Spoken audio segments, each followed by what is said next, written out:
న్యాయాధిపతుల గ్రంథము 6వ అధ్యాయము. న్యాయాధిపతులు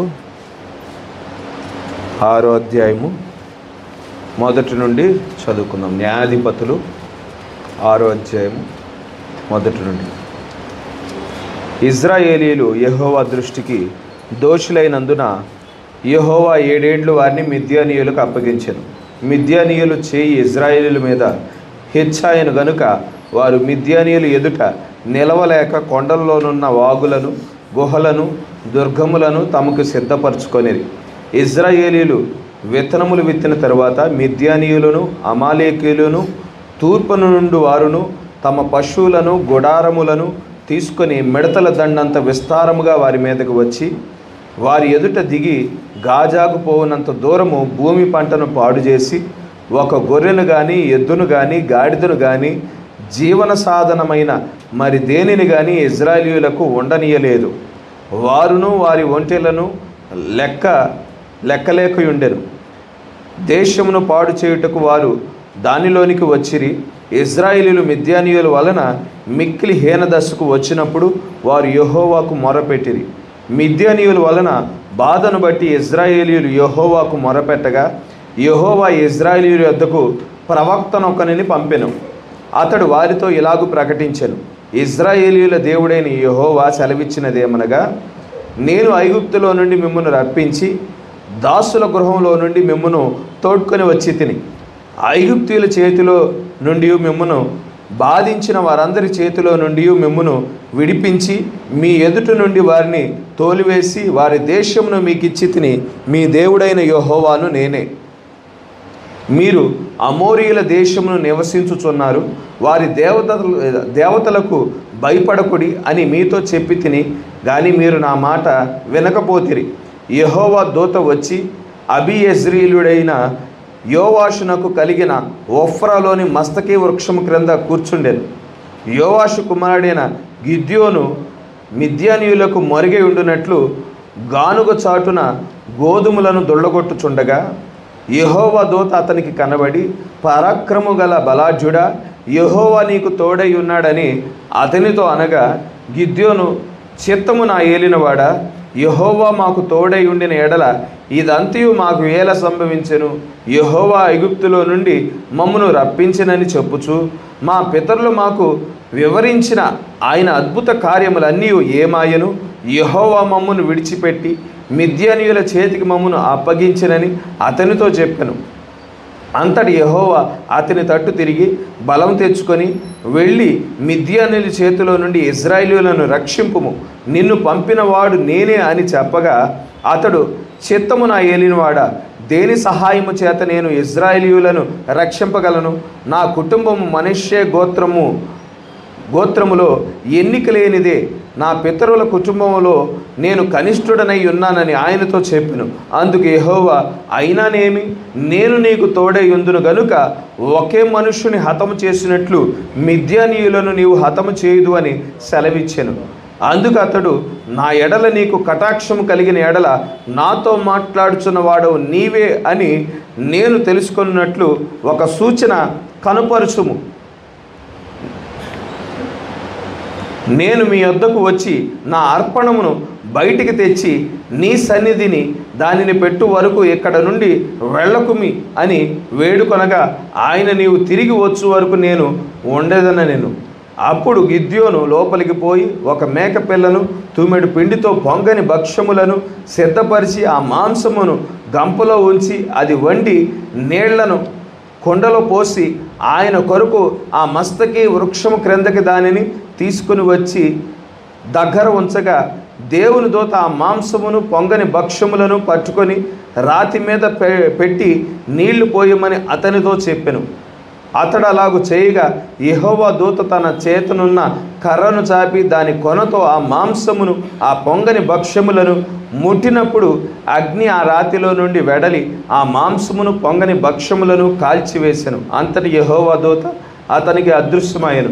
గిద్యోను ఆయన యెహోవా దూత అని తెలుసుకొని, ఆహాహా, నా ఏలినవాడా యెహోవా, ఇందుకే కదా నేను ముఖాముఖిగా యెహోవా దూతను చూచితిని అని అప్పుడు యెహోవా నీకు సమాధానము, భయపడకుము, నీవు చావు అని అతనితో సెలవిచ్చాను. అక్కడ గిద్యోను యెహోవా నామమున బలిపీఠం కట్టి దానికి యెహోవా సమాధానకర్తను పేరు పెట్టాను. నేటి వరకు అది అబీయెజ్రెయేలు ఓఫ్రాలో ఉన్నది. మరియు ఆ రాత్రి అందే యెహోవా నీ తండ్రి కోడెను అనగా 7 ఏండ్ల రెండవ ఎద్దును తీసుకుని వచ్చి నీ తండ్రి కట్టిన బయలు యొక్క బలిపీఠమును పడగొట్టి దానికి పైగానున్న దేవతా స్తంభమును నరికివేసి తగిన ఏర్పాటుతో ఆ బండ కొనను నీ దేవుడని యెహోవాకు బలిపీఠం కట్టి ఆ రెండో కోడెను తీసుకొని వచ్చి నీవు నరికిన ప్రతి ఒక్క కర్రతో దహన బలి నర్పించమని అతనితో చెప్పాను. కాబట్టి గిద్యోను తన పని వారిలో 10 మందిని తీసుకొని వచ్చి యెహోవా తనతో చెప్పినట్లు చేశాను. అతడు తన పితరుల కుటుంబమునకు ఆ ఊరి వారికి భయపడినందున పగలు దానిని చేయలేక రాత్రి వేళ చేశాను. ఆ ఊరిలో వారు వేకునే లేచినప్పుడు బయలు యొక్క బలిపీఠం విరగొట్టబడి ఉండెను. దానికి పైగానున్న దేవతా స్తంభమును పడద్రోయబడి ఉండెను. కాబట్టి కట్టబడిన ఆ బలిపీఠం మీద రెండో ఎద్దు అర్పించబడి ఉండెను. అప్పుడు వారు ఈ పని ఎవరు చేసినదని ఒకరితోనొకరు చెప్పుకొనుచు విచారణ చేసి వెతికి యోవాష్ కుమారుడైన గిద్యోను ఆ పని చేసినట్టు తెలుసుకొనిరి. కాబట్టి ఆ ఊరు వారు నీ కుమారుడు బయలు యొక్క బలిపీఠమును పడగొట్టి దానికి పైగానున్న దేవతా స్తంభమును పడద్రోసెను గనుక అతడు చావవలెను, వానిని బయటికి తెమ్మని యోవాషుతో చెప్పగా యోవాషు తనకు ఎదురుగా నిలిచి వారందరితో మీరు బయలుపక్షముగా వాదింతురా, మీరు వాని రక్షించుదురా, వాని పక్షముగా వాదించువాడు ఈ ప్రొద్దునే చావవలెను. ఎవడో వానిని బలిపీఠము విరగొచ్చెను గనుక వాడు దేవత అయినందున తన పక్షమును తానే వాదించవచ్చును. ఒకడు తన బలిపీఠమును విరగొట్టినందున అతనితో బయలు కొననిమ్మని చెప్పి ఆ దినమున అతనికి యెరుబ్బయలు పేరు పెట్టెను. మిద్యానీయులందరూ ఆ మలాకీయులందరూ తూర్పు వారందరూ కూడి వచ్చి నది దాటి యెజ్రెయేలు మైదానములో దిగగా యెహోవా ఆత్మ గిద్యోనును ఆవేశించెను. అతడు బోర ఊదినప్పుడు అబీయెజెరు కుటుంబపు వారు అతని యొద్దకు వచ్చిరి. అతడు మనుష్యులందరి యొద్దకు దూతలను పంపగా వారును కూడుకొని అతని యొద్దకు వచ్చిరి. అతడు అషేరు, జెబూలూను, నఫ్తాలి గోత్రం వారి యొద్దకు దూతలను పంపగా వారును కూడిన వారిని ఎదుర్కొనుటకు వచ్చిరి. అదేవిధంగా మార్కు సువార్త 12వ అధ్యాయము 28వ వచనం. మార్కు సువార్త 12వ అధ్యాయము 28వ వచనం. శాస్త్రులలో ఒకడు వచ్చి వారు తర్కించుట విని ఆయన వారికి బాగుగా ఉత్తరం ఇచ్చినని గ్రహించి ఆజ్ఞలన్నిటిలో ప్రధానమైనది ఏదని ఆయన అడగగా అందుకు యేసు ప్రధానమైనది ఏదనగా ఓ ఇశ్రాయేలు వినుము, మన దేవుడైన ప్రభు అద్వితీయ ప్రభు. నీవు నీ పూర్ణ హృదయముతోనూ నీ పూర్ణ ఆత్మతోనూ నీ పూర్ణ వివేకముతోనూ నీ పూర్ణ బలముతోనూ నీ దేవుడైన ప్రభువును ప్రేమింపవలెనన్నది ప్రధానమైన ఆజ్ఞ. రెండవది నీవు నిన్ను వలె నీ పొరుగువాన్ని ప్రేమింపవలెనన్నది రెండో ఆజ్ఞ. వీటికంటే ముఖ్యమైన ఆజ్ఞ మరేదీ లేదని అతనితో చెప్పెను. ఆ శాస్త్రి బోధకుడా, బాగుగా చెప్పితివి. ఆయన అద్వితీయుడనియు ఆయన తప్ప వేరొకడు లేడనియు నీవు చెప్పిన మాట సత్యమే. పూర్ణ హృదయముతోనూ పూర్ణ వివేకముతోనూ పూర్ణ బలముతోనూ ఆయన్ను ప్రేమించుటయు ఒకడు తన్ను వలె తాను పొరుగువాన్ని ప్రేమించుటయు సర్వాంగ హోమములన్నిటికంటే బలుల కంటే అధికమని ఆయనతో చెప్పెను. అతడు వివేకముగా ఉత్తరం ఇచ్చెనని యేసు గ్రహించి నీవు దేవుని రాజ్యమునకు దూరముగా లేవని అతనితో చెప్పెను. ఆ తరువాత ఎవడును ఆయనను ఏ ప్రశ్నయు తెగింపలేదు. పరిశుద్ధుడా, జీవం కలిగిన దేవ, జీవాధిపతి, స్తోత్రములు తండ్రి, వందనములు యేసయ్య. ఈ రీతిగా ప్రభు మరొక్కసారి మీ మహాకృపను బట్టి మా గొప్ప దేవుడా పరిశుద్ధ గ్రంథంలో నుండి కొన్ని లేఖనాలు చదవటానికి కృప చూపించావు తండ్రి, అందును బట్టి వందనములు. అయితే ప్రభా నీవే ఈ బలిపీఠం యొద్ద ప్రభా నిలబడినందుకు స్తోత్రములు. నన్ను వెనక్కి నెట్టి ప్రభా నీవు ముందుకు వచ్చినందుకు వందనములు. కూడి వచ్చిన మా అందరితో ప్రభా నీవు మాట్లాడుచున్నందుకు వందనములు. మీ అభిషేకాన్ని కృమ్మరించినందుకు స్తోత్రములు ప్రభా. మా కనులు తెరిచినందుకు, మా హృదయాలు తెరిచినందుకు, మీ నిత్య జీవపు మాటలు ప్రభా మా హృదయాలలో నాటబడి నూరంతలుగా ఫలించగలుగుటకు తండ్రి నీవే సహాయం దయచేయుచున్నందుకు వందనములు చెల్లించుకుంటూ ఇచ్చిన ప్రార్థన ప్రభు అయిన యేసుక్రీస్తు నామములో అడిగి వేడుకొంచున్నాము. ఆమేన్. దయచేసి కూర్చోండి. అన్ని నామముల కన్నా ఉన్నతమైన నామము, ప్రశస్తమైన నామము ప్రభు అయిన యేసుక్రీస్తు తన ఘనమైన నామానికి మహిమ కలుగునుగాక. ఆమేన్. కూడి వచ్చిన సంఘానికి నా శుభములు. ఈ రీతిగా మరొక్కసారి దేవుని యొక్క మహాకృపను బట్టి మనమంతా దేవుని సన్నిధానానికి నడిపించబడ్డాము. మరి ఈ రీతిగా మన స్వరాలు విప్పి మన హృదయాలు తెరిచి మరి దేవుని స్తుతించడానికి గాను, ఆరాధించడానికి గాను దేవుడు కృప చూపించున్నాడు. మరొక్కసారి ఆయన నిత్య జీవపు మాటలు విని మన జీవితాలు వాక్యముగా మార్చబడి మరి దేవుని రాజ్యంలోనికి ప్రవేశించడానికి యోగ్యమైన స్థితిలో మార్చబడటానికి గాను దేవుడు అవకాశం ఇచ్చున్నాడు. ఆ అవకాశాన్ని బట్టి దేవునికే మహిమ కలుగునుగాక. ఆమేన్. గమనించండి, ఈ నెల 26వ తారీఖు మరి ఆఖరి శుక్రవారం అయి ఉన్నది. ఈ శుక్రవారం, వచ్చే శుక్రవారం ఆఖరి శుక్రవారం అయి ఉన్నది. మనకి ఇక్కడ మరి ఆల్ నైట్ ప్రేయర్ జరుగును. దయచేసి ఆ విషయాన్ని గమనించవలసిందిగా కోరుతా ఉన్నాను. 26వ తారీఖు అంటే వచ్చే శుక్రవారము మరి ఆల్ నైట్ ప్రేయర్ జరుగును. మరి రాత్రి 9 గంటల నుండి ఉదయం 4 గంటల వరకు మరి ఆల్ నైట్ ప్రేయర్ జరుగును. ఖచ్చితంగా మరి టైంకి ప్రారంభించబడును. మరి ఏ ఒక్క కుటుంబం మిస్ కాకోకుండా మరి ఆల్ నైట్ ప్రేయర్లో, ప్రార్థనలో పాలు పంపులు పొంది దేవుని యొక్క దీవెనలు, ఆశీర్వాదాలు మరి పొందుకోవాల్సిందిగా మనవి చేస్తూ ఉన్నాను. వరం గారు మరి కుటుంబ బలిపీఠం ఒకటి సమకూర్చారు. కుటుంబ బలిపీఠము బుక్ ఒకటి నూతనంగా సమకూర్చారు. మరి ఒక్కొక్క కుటుంబ బలిపీఠము 200 మరి చెప్పారు. మరి కావలసిన వారు మరి మీ పేర్లు మరి నమోదు చేసుకొని గల చెల్లించిన ఎడల మరి అవి ఆర్డర్ చేసుకోవచ్చు. దయచేసి గమనించవలసిందిగా కోరుతా ఉన్నాను. మరి ప్రతి రోజుకొక మరి అంశం అన్నట్లుగా అది డిజైన్ చేయబడింది. మరి అంశం హెడ్డింగ్ ఉంటుంది. మరి దానికి సంబంధించిన ప్రవక్త మాటలు ఉంటాయి. మరి దానికి సంబంధించిన ఫోటో ఏదన్నా ఉంటే ఆ ఫోటో కూడా ఉంటుంది. దానికి రిలేటెడ్ వాక్య భాగం ఉంటుంది. అంశము, ప్రవక్త చెప్పిన మాటలు, వివిధ వర్తమానాల్లో ప్రవక్త చెప్పిన ఆ అంశానికి సంబంధించిన మాటలు, దానికి రిలేటెడ్ వాక్య లేఖనాలు మరియు ఫోటో, ఈ విధంగా మరి 365 రోజులకి సంబంధించి 365 అంశాలు ఉంటాయి మరి ఆ కుటుంబ బలిపీఠంలో. మరి దాని వేళ 200గా మరి చెప్పారు. మరి కావలసిన వారు మీ యొక్క పేరు నమోదు చేసుకొని మరి వేళ చెల్లించిన ఎడ్ల మనం అవి ఆర్డర్ చేసుకోవటానికి మరి వీలుగా ఉంటుంది. దయచేసి ఆ విషయాన్ని గమనించవలసిందిగా కోరుతా ఉన్నాను. మరి ప్రకటించబడిన రీతిగా మరి గడిచిన సోమవారము మరి మన దొనబండ జోషి కుమార్ సహోదరుడు మరియు స్వాతి సహోదరి వారిని దేవుడు మరి ప్రేమించి మరి నూతన గృహాన్ని నిర్మించుకోవటానికి దేవుడు కృప చూపించున్నాడు. మరి నిజానికి మరి సంఘమంతా వెళ్ళి 3 సంవత్సరాల క్రితం మరి పునాది రాయి వేసి మరి అక్కడ ప్రార్థన చేశాము. అయితే కొంత ఆలస్యమైనప్పటికీ దేవుడు కొన్నిసార్లు తన బిడ్డలను పరీక్షించువాడై ఉన్నాడు. మరి 3 సంవత్సరాల్లో మరి ఎన్నో శోధనలు వారు ఎదుర్కొన్నారు, ఎన్నో పరీక్షలు ఎదుర్కొన్నారు.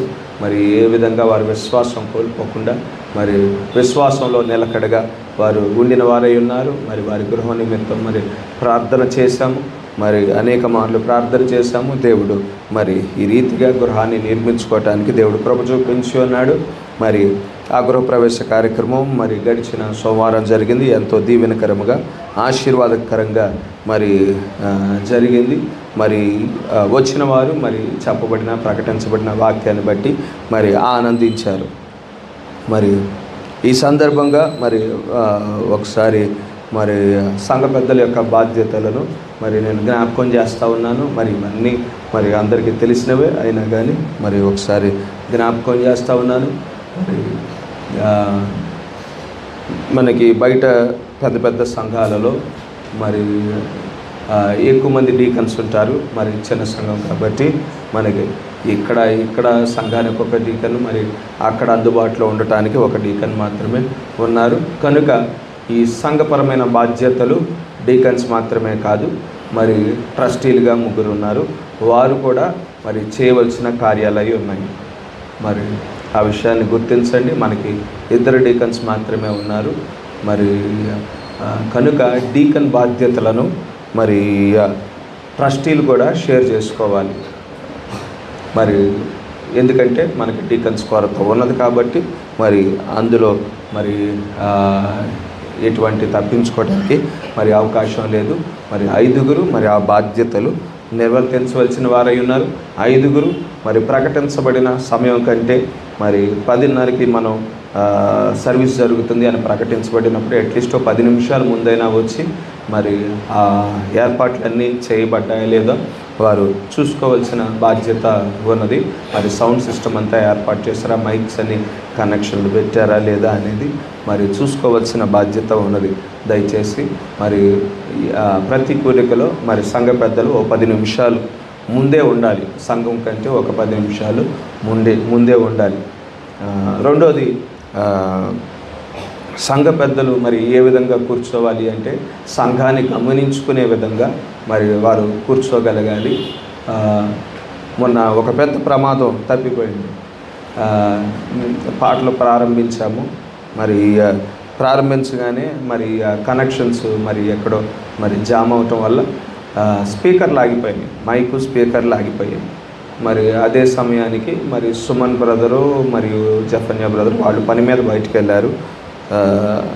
ఇక కేజీఆర్ సిస్టర్ వాళ్ళ భర్త గారు మరి దాస్ బ్రదర్ ఆయన ఒక్కడే ఆ కనెక్షన్స్ చెక్ చేస్తూ ఉన్నాడు.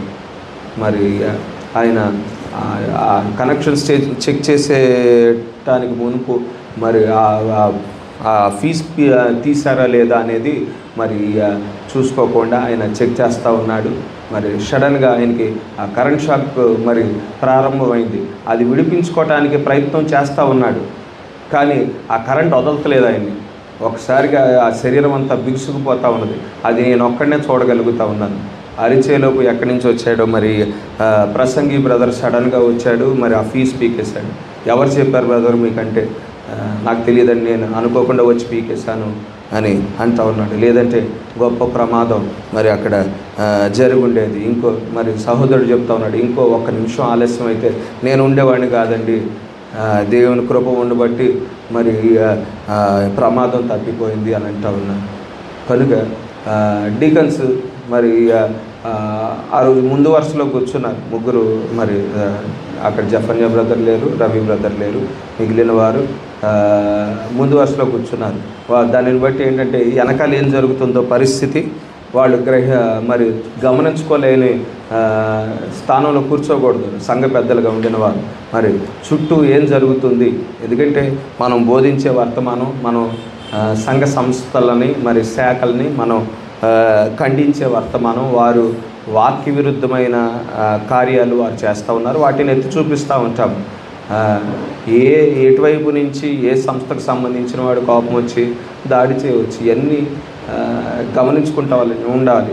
సంఘంలోకి ఎవరు వస్తూ ఉన్నారు, ఎవరు ఎటువంటి బాడీ లాంగ్వేజ్ ఏ విధంగా ఉంది, వచ్చే వ్యక్తి బాడీ లాంగ్వేజ్ ఏ విధంగా ఉంది, ఇవన్నీ గమనించుకునే విధంగా కూర్చోవలసిన అవసరత ఉన్నది. ఆ రోజు నేను ఇక పాటలు పాడటం ఆపేసి ఆయన ప్లగ్ బీకేశాడు. ప్లగ్ బీకేసిన తర్వాత మళ్ళీ పెట్టబోతుంటే పాడేవాడినల్లా, పాట పాడేవాడినల్లా ఆపేసి పెట్టమాకండి, ప్లగ్ పెట్టమాకండి అని చెప్పాల్సిన పరిస్థితి వచ్చింది. కనుక అక్కడ స్పీకర్లు ఆగిపోయినప్పుడు యాక్చువల్గా మరి సంఘ పెద్దలుగా ఉన్నవారు లేచి ఏం జరిగిందో మరి చేసే వాళ్ళకి సహాయంగా ఉండాలి. మరి ఆ విధంగా మరి పట్టించుకోకుండా పాటల్లో నిమగ్నం అయిపోయారు. సంఘ పెద్దలుగా ఉన్నప్పుడు బాధ్యత ఏంటంటే ఆరాధన డిస్టర్బ్ కాకోకుండా కావలసిన సహాయాన్ని చేయవలసిన అవసరత ఉన్నది. మరి నేను అరిచిన తర్వాత అప్పుడు లేచి అప్పుడు సహోదరుని కూర్చోబెట్టడం అనేది జరుగుతూ ఉన్నది. మరి గమనించుకోవాలి. మరి ఇవన్నీ అలా ఎవరెవరు ఏం చేస్తూ ఉన్నారు, పిల్లలు అటు ఇటు తిరుగుతున్నారా, మరి ఎవరెవరు వస్తూ ఉన్నారు, వెళ్తూ ఉన్నారు, మరి గమనించుకుంటూ ఉండాలి. సంఘ పెద్దలుగా ఇవ్వబడిన బాధ్యత. రెండోది, వచ్చిన సేవకుల యొక్క మరి భోజన ఏర్పాట్లు మరి చూసుకోవాల్సిన అవసరత ఉన్నది. ఇది మరొకసారి జ్ఞాపకం చేస్తూ ఉన్నాను. సేవకుల దగ్గర ఒకళ్ళు నిలబడాలి, సేవకుల కుటుంబాల దగ్గర ఒకళ్ళు నిలబడాలి, సంఘం దగ్గర మరి మిగిలిన 3 మరి నిలబడితే మరి బాగుంటుంది. ఎందుకు చెప్తా ఉన్నానంటే అనేక సందర్భాలలో మరి మనోళ్ళు చేయవలసిన బాధ్యత చేయనప్పుడు మనం పిలుచుకున్న అతిథులే మనకి భోజనం వడ్డించిన పరిస్థితి, మన దగ్గరకు వచ్చిన వాళ్ళ చేతే మనం భోజనం వడ్డించుకున్న మరి పని చేయించుకున్న పరిస్థితిని ఎదుర్కొన్నాము. అంతేకాకుండా ఒకసారి ఏం జరిగిందంటే వెళ్ళి ఆరాధనకి వెళ్ళి ప్రారంభిద్దామని స్టేజ్ ఎక్కిన తర్వాత మరి ఈ మైకులు పనిచేయాలంటే మరి దీంట్లో ఛార్జింగ్ బ్యాటరీస్ ఉండాలి. బ్యాటరీస్ ఏమో ఒక బిలీవర్ ఇంట్లో ఉన్నాయి, వాళ్ళ ఇంట్లో వాళ్ళు అంతా ఆఫీసులకి వెళ్ళిపోయారు.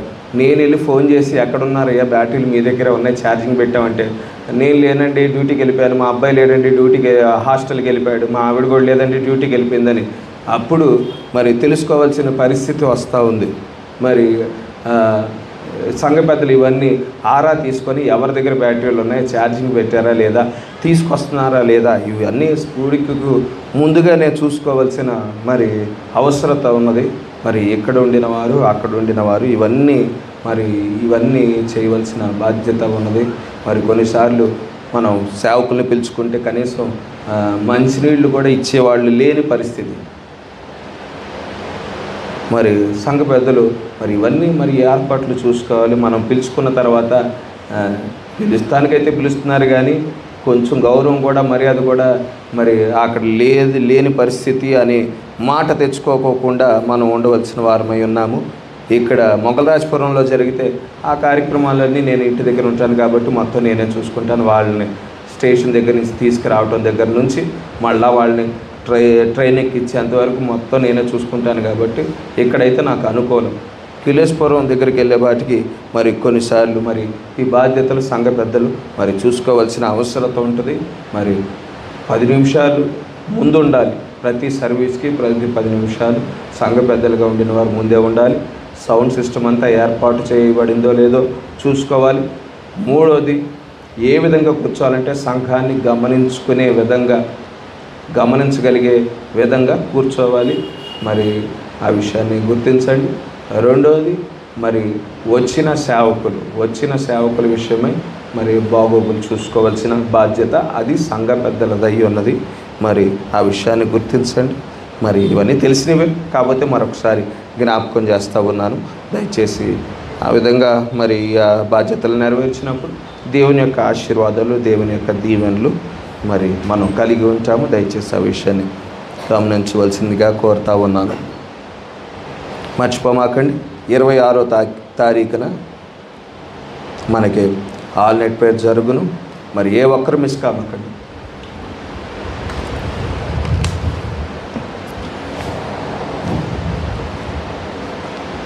ఈ ఉదయకాల సమయంలో మరి మీతో పంచుకోవాలనుకుంటున్న అంశము దేవునికి ఇంపైన సువాసన కలిగించు దహన బలి అర్పణ. దేవునికి ఇంపైన సువాసన కలిగించు దహన బలి అర్పణ అనే అంశం మీద మరి మాట్లాడాలని ఆలోచన కలిగి ఉంటున్నట్టుగా దేవుడే సహాయము చేయునుగాక. A burnt offering with a pleasing aroma. A burnt offering with a pleasing aroma. ఇక్కడ మార్కు సువార్త 12వ అధ్యాయానికి సంబంధించిన వాక్య లేఖనాలు మనం చదివాము.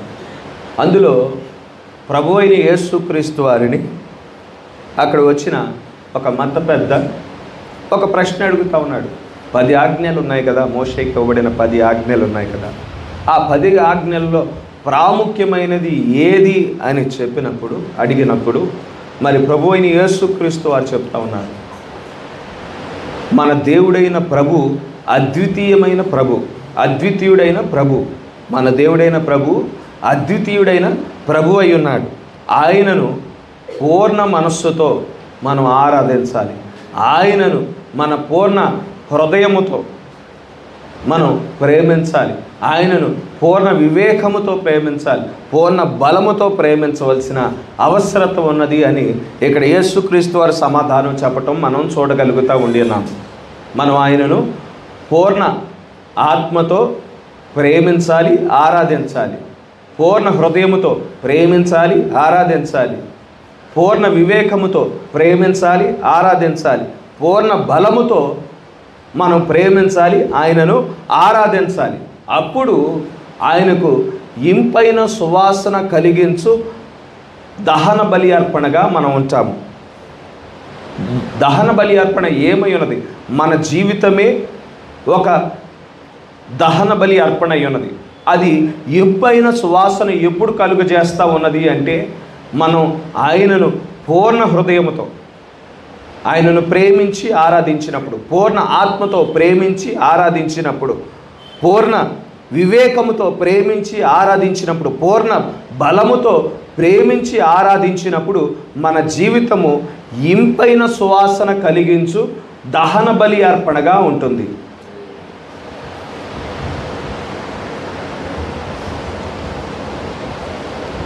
మన దహన బలి అర్పణ ఇంపైన సువాసన కలిగించినప్పుడు ఏం జరుగుతుంది? దేవుడు దానిని అంగీకరించువాడై ఉన్నాడు. దేవుడు దానిని అంగీకరించినప్పుడు ఏం జరుగుతుంది? దేవుని యొక్క శక్తి మన జీవితంలో దిగి వస్తుంది. దేవుని యొక్క మరి కదలిక, దేవుని యొక్క నాయకత్వం మన జీవితంలో మనం చూడగలుగుతూ ఉండినాం.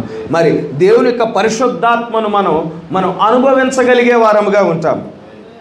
కనుక గమనించండి, ఈనాడు మనం ముగింపు కాలంలో ఉన్నామని మనందరికీ తెలుసు. వాగ్దానం చేయబడిన రీతిగా ప్రవక్త మన కోసం పంపించబడ్డాడని మనకు తెలుసు. ఆ ప్రవక్త ద్వారా ఈ ముగింపు కాలపు వర్తమానం మనకి అనుగ్రహించబడింది అని మనకు తెలుసు.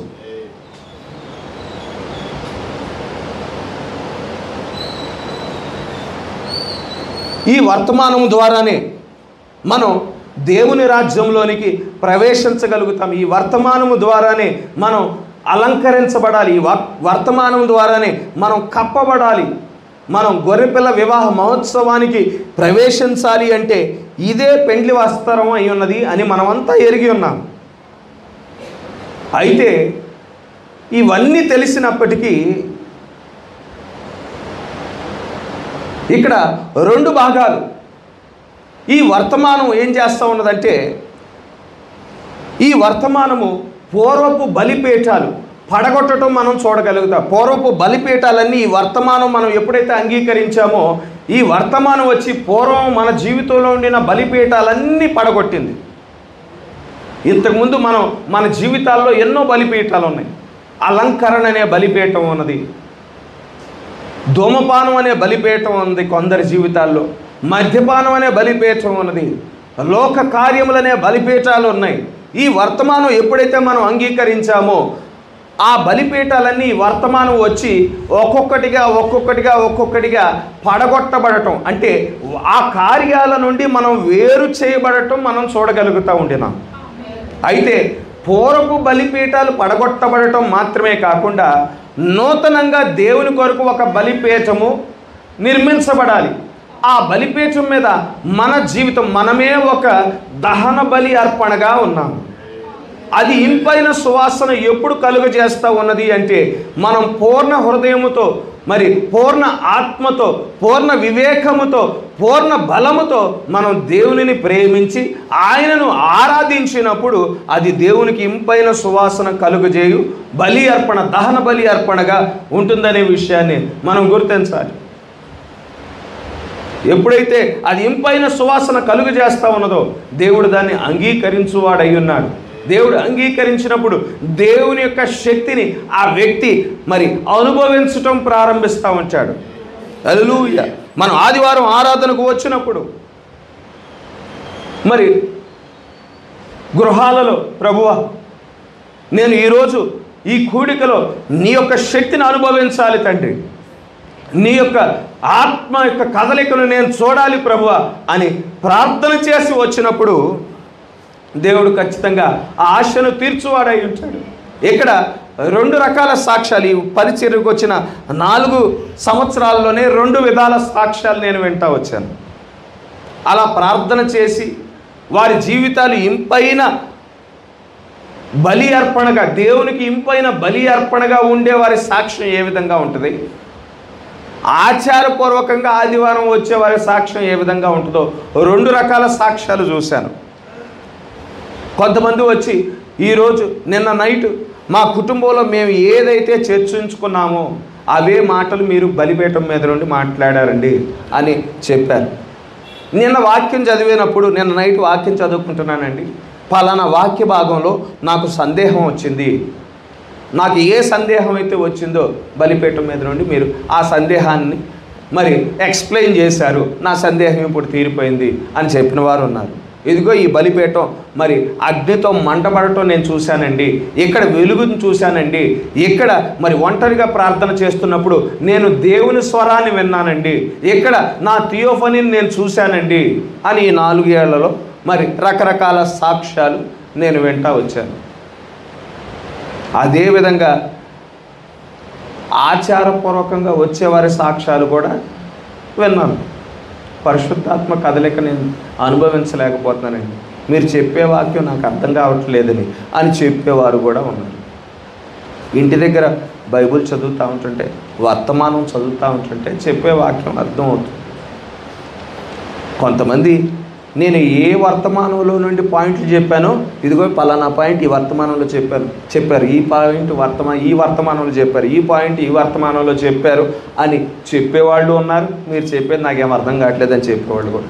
వ్యత్యాసం ఎక్కడ అంటే మన యొక్క ఆశ, మన యొక్క ఆతృత, మన వాక్యంగా మార్చబడాలనే కోరికే వ్యత్యాసమై ఉన్నది. ఎందుకంటే పౌలు దమస్కు మార్గంలో వెళ్తూ ఉన్నాడు. పౌలు ఒంటరిగా వెళ్ళలేదు, కానీ పౌలు అనేక మందితో వెళ్తూ ఉన్నాడు. పౌలు మాత్రమే ఒక ప్రత్యేకమైన అనుభవాన్ని పొందుకున్నాడు. పౌలు మరి ఆ అగ్నిస్తంభాన్ని చూశాడు. పౌలు ఆ అగ్నిస్తంభంలో నుండి వచ్చే ఆ మాటలను వినిన వాడిగా ఉన్నాడు. పౌలు ఆ వెలుగును చూచి, ఆ వెలుగును బట్టి కంటికి మరి గాయమయ్యేంత ప్రకాశమానమైన వెలుగును చూశాడు. మిగిలిన వారికి యథావిధిగా ఏదో ఊరు వెళ్తున్నాం అనే అనుభవమే వాళ్ళు కలిగి ఉన్నారు, కానీ పౌలు మాత్రం ప్రత్యేకమైన అనుభవం కలిగిన వాడిగా ఉండినాడు. హల్లెలూయా. ఆ ప్రత్యేకమైన అనుభవం ఎందుకు వచ్చిందంటే పౌలు ఎన్నిక చేయబడిన వాడై ఉన్నాడు. ఎన్నిక చేయబడిన వానికి దేవుడు కనుపరుచుకుని వాడై ఉన్నాడు. ఆత్మ మరి అనుభవించడానికి కృప చూపించువాడై ఉన్నాడు. దేవుని యొక్క కదలికను మరి చూడగలిగే స్థితిని దేవుడు ఇచ్చువాడై ఉన్నాడు. ఎందుకంటే ప్రవక్త 3 రకాల విశ్వాసులు ప్రతి సంఘంలో ఉంటారని చెప్తా ఉన్నాడు. ప్రవక్త మాట ఏం తప్పిపోదు. విశ్వాసులు ఉంటారు, అవిశ్వాసులు ఉంటారు, నటన విశ్వాసులు ఉంటారు. ఇదే పుస్తకం, వర్తమాన పుస్తకం పట్టుకున్న వారే విశ్వాసులుగా ఉండిన వారు ఉన్నారు, నటన విశ్వాసులు, అవిశ్వాసులు ఉన్నారు. కనుక వారి యొక్క స్థితిని బట్టి దేవుడు అనుభవం ఇచ్చువాడై ఉన్నాడు. కనుక మన బలి ఇంపైన సువాసనను, మరి దేవునికి ఇంపైన సువాసనను కలిగించు బలి అర్పణగా ఉండాలి అంటే మనం పూర్ణ హృదయముతో, పూర్ణ ఆత్మతో, పూర్ణ వివేకముతో, పూర్ణ బలముతో దేవుణ్ణి ప్రేమించాలి, దేవునిని ఆరాధించవలసిన వారమై ఉన్నాము. కనుక ఇక్కడ గమనించండి, మనం కోతకాలంలో ఉన్నాము. కోతకాలం అనే వర్తమానంలో ప్రవక్త ఈ మాట చెప్తూ ఉండినాడు. కోతకాలంలో ఏం జరుగుతుందంటే, ఏ విత్తనం అయితే నాటబడుతుందో ఆ విత్తనము మళ్ళా ఫలించే కాలమై ఉన్నది. ఏ విత్తనం అయితే, గోధుమ గింజ భూమిలో నాటబడుతుంది, కోతకాలంలో మరలా ఆ గోధుమ గింజను మనం చూడగలుగుతూ ఉన్నాం. నాటబడిన ఆ విత్తనం ఎవరు అంటే యేసుక్రీస్తు అయి ఉన్నాడు. యేసుక్రీస్తు 2000 సంవత్సరాల క్రితం ఆయన శరీరధారిగా ఈ లోకానికి వచ్చి ఆయన ఏమన్నాడు అంటే, మరి మనుషుడు రొట్టెల వల్ల మాత్రమే జీవించడు, కానీ పలుకబడిన ప్రతి మాట ద్వారా జీవించువాడై ఉన్నాడు అని చెప్పి ఉన్నాడు. ఇప్పుడు ఆయన విత్తనముగా భూమిలో నాటబడ్డాడు. ఇప్పుడు పైన వచ్చిన ఈ విత్తనం, ఈ గోధుమ గింజ ఆయన ఏ విధంగా అయితే చెప్పాడో ఆ పలుకబడిన ప్రతి మాట ద్వారా జీవించవలసిన కాలమై ఉన్నది. ఎక్కడ రాజీ పడటానికి అవకాశం లేదు. ఎక్కడ ఈ వాక్యం మనం నెరవేర్చాలంటే ఇది మన వల్ల కాదు, మనం అనేక మందికి శత్రులైపోతాము అని ఏ వాక్య విషయంలో రాజీ పడటానికి అవకాశం లేదు. నాటబడిన విత్తనంలో ఏ క్వాలిటీస్ అయితే ఉన్నాయో, ఏ రంగు అయితే ఉన్నదో, ఏ రుచి అయితే ఉన్నదో, అక్కడ ఫలించిన విత్తనం కూడా అదే రంగులో ఉండాలి, అదే రుచిలో ఉండాలి, అదే స్థితిలో ఉండాలి. ఒకనాడు అదే విత్తనంగా ఆదాము ఉన్నాడు, కానీ పలుకుబడిన ప్రతి మాట ద్వారా ఆదాము జీవించకపోవటాన్ని బట్టి ఏం సంభవించింది? మరణం సంభవించడం మనం చూడగలుగుతూ ఉండినాం. కనుక ఈ ముగింపు కాలం దగ్గరకు వచ్చేపాటికి ఏ వాక్యము దగ్గర రాజీ పడకూడదు.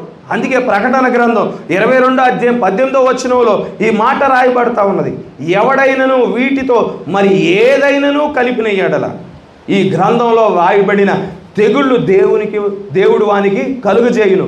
ఎవడైనను ఈ ప్రవచన గ్రంథమందున్న వాక్యములో ఏదైనాను తీసివేసిన ఎడల దేవుడు ఈ గ్రంథంలో రాయబడిన జీవవృక్షమును పరిశుద్ధ పట్టణంలోను వానికి పాలు లేకుండా చేస్తాడు. ఏదైనా తీసివేస్తే జీవవృక్షంలో పాలు లేకుండా చేస్తాడు, పరిశుద్ధ పట్టణంలో పాలు లేకుండా చేస్తాడు.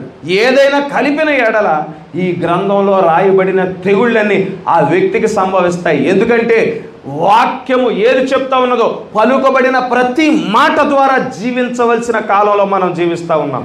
మనం మొలకలు మొలిసే కాలంలో లేము, కాండము బలపరచబడే కాలంలో లేము, పూత వచ్చే కాలంలో లేము, కానీ పొట్టు వచ్చే కాలంలో లేము. కానీ ఆ పొట్టులో అసలైన విత్తనం ఇప్పుడు మరి పరిపక్వత చెందే అంటే పూర్తిగా తయారయ్యే కాలంలో మనం ఉన్నాం. ఆ తయారయ్యే కాలంలో క్రీస్తు ఏ విధంగా వాక్యముగా ఉన్నాడో వధువు కూడా వాక్యముగా ఉండాలి. దీంట్లో రాజీలు లేవు, దీంట్లో డిస్కౌంట్లు లేవు, దీంట్లో రిబేట్లు లేవు. పరిపూర్ణంగా ప్రతి ఒక్కరూ క్రీస్తు మాదిరిగా ఉండాలి. ఎందుకంటే మరి మనకి పరిపూర్ణమైన వాక్యం అనుగ్రహించబడి ఉన్నది, ఏది ఇక మరుగుపరచబడలేదు. గడిచిన సంఘ కాలాల్లో కొంత బయలుపరచబడింది, ఒక కాలంలో నీతికరణ దగ్గర ఆగిపోయింది, ఒక కాలంలో శుద్ధీకరణ దగ్గర ఆగిపోయింది, ఒక కాలంలో మరి పరిశుద్ధాత్మ వరముల దగ్గర ఆగిపోయింది. కానీ ఇప్పుడు సంపూర్ణంగా వాక్యము సమస్తము మరి సమాప్తం చేయబడింది, మర్మములన్నీ బయలుపరచబడ్డాయి.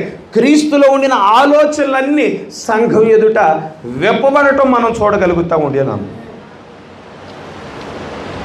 కనుక గమనించండి, మనం ముగింపు కాలంలో కోత కాలంలో మనం జీవించుతున్న వారముగా ఉన్నాం. ఈ వర్తమానమే మనకివ్వబడిన టోకెన్ అయి ఉన్నది. ఆ టోకెన్ను కేవలం మనం ఆ టోకెన్ గురించి తెలిసిన వారముగా మాత్రమే ఉండకుండా ఆ టోకెన్ను మనం మన జీవితంలో అప్లై చేసుకునే వారముగా మనం ఉండవలసిన వారమై ఉన్నాం. హల్లెలూయా. టోకెన్ మనం అప్లై చేసుకోవలసిన వారమై ఉన్నాం. ఎందుకంటే మరి పరిశుద్ధ గ్రంథంలో మరి ప్రాముఖ్యమైన అంశము వధువు అయి ఉన్నది. ఆ వధువు ఏ విధంగా ఉంటుందంటే ప్రతి పాత నిబంధనలో ఉండిన ప్రతి ఛాయ ఆమె ఎడల నెరవేర్చబడుతుంది. రెబ్కా ఆమెను ప్రతిబింబిస్తూ ఉన్నది, ఎస్తేరు ఆమెను ప్రతిబింబిస్తూ ఉన్నది, రాహబు ఆమెను ప్రతిబింబిస్తూ ఉన్నది. ఛాయా రూపంలో జరిగినవన్నీ ఆమెలో వాస్తవతగా మార్చబడాలి. రూతు వధువును ప్రతిబింబిస్తూ ఉన్నది. ఒక్కొక్కరి జీవితంలో కొంత భాగం నెరవేర్చబడి ఉంటుండగా ఇప్పుడు వధువులో ఇవన్నీ మనం చూడవలసిన అవసరం ఉన్నది. అవన్నీ వాటికి నెరవేర్పుగా మనం ఉండవలసిన అవసరం ఉన్నది. కనుక ఈ ఒక్క భాగాన్ని నేను నెరవేరుస్తాను, ఇదిగో ఇది నెరవేర్చడం కష్టం అని చెప్పేవారముగా వధువు ఉండదు. కానీ పలుకబడిన ప్రతి మాట ద్వారా మనం జీవించే వారముగా ఉన్నాం. వాక్యం యొక్క నెరవేర్పుగా ఉండటానికి గాను దేవుడు మనల్ని నియమించినట్లు మనం చూడగలుగుతూ ఉండినాం. ఇక్కడ మనం న్యాయాధిపతుల గ్రంథంలో మనం దహన బలికి సంబంధించిన వాక్య లేఖనాలు మనం చదివాము. ప్రవక్త దేవుడు మాకు తోడై ఉండిన ఎడల అద్భుత కార్యములన్నీ ఏమాయను అనే వర్తమానంలో if God be with us where is all the miracles. ఇక్కడ గిద్యోను చెప్పిన మాటనే తీసుకొని ఆధారంగా తీసుకొని ప్రవక్త ఒక వర్తమానాన్ని బోధించాడు. ఇక్కడ గిద్యోను ఈ మాట అంటా ఉన్నాడు కదా, దేవుడు మాకు తోడై ఉండిన ఎడల అద్భుత కార్యములన్నీ ఏమాయను అని నిబంధన దూత వచ్చి గిద్యోనుతో మాట్లాడుచున్నప్పుడు గిద్యోను పలికే మాటలు ఇవి. కనుక ఆ మాటను తీసుకొని అంశముగా తీసుకొని ప్రవక్త ఒక వర్తమానాన్ని బోధించాడు. ఆ వర్తమానంలో దహన బలి అర్పణ గురించి ప్రవక్త మాట్లాడుతూ ఉన్నాడు. దహన బలి అర్పణ పాత నిబంధన కాలంలో దహన బలి అర్పణలు అర్పించేవారు.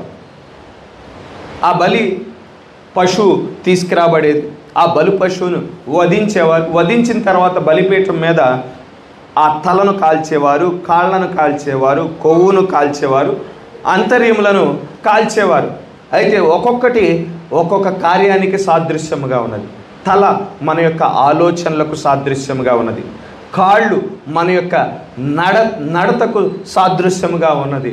మరి ఆంతర్యములు మన యొక్క కోరికలు, మన యొక్క మరి ఆశలకు అది సాదృశ్యముగా ఉన్నది. ప్రభు అయిన యేసుక్రీస్తు వారు ఆయన యొక్క జీవితాన్ని మనం గమనించినట్లయితే ఆయనకంటూ సొంత ఆలోచన లేదు. దేవుడు ఏ ప్రణాళికనైతే బయలుపరిచి ఉన్నాడో ఆ ప్రణాళికను నెరవేర్చిన వాడిగా ఉంటున్నాడు. యేసుక్రీస్తు వారి యొక్క నడతను మనం చూసినట్లయితే తండ్రి యొక్క చిత్తాన్ని నెరవేర్చుటే ఆయన యొక్క ప్రధానమైన ఉద్దేశమై ఉన్నది. తన సొంత కోరికలను పక్కన పెట్టేశాడు, తన సొంత ఆశలను పక్కన పెట్టేశాడు.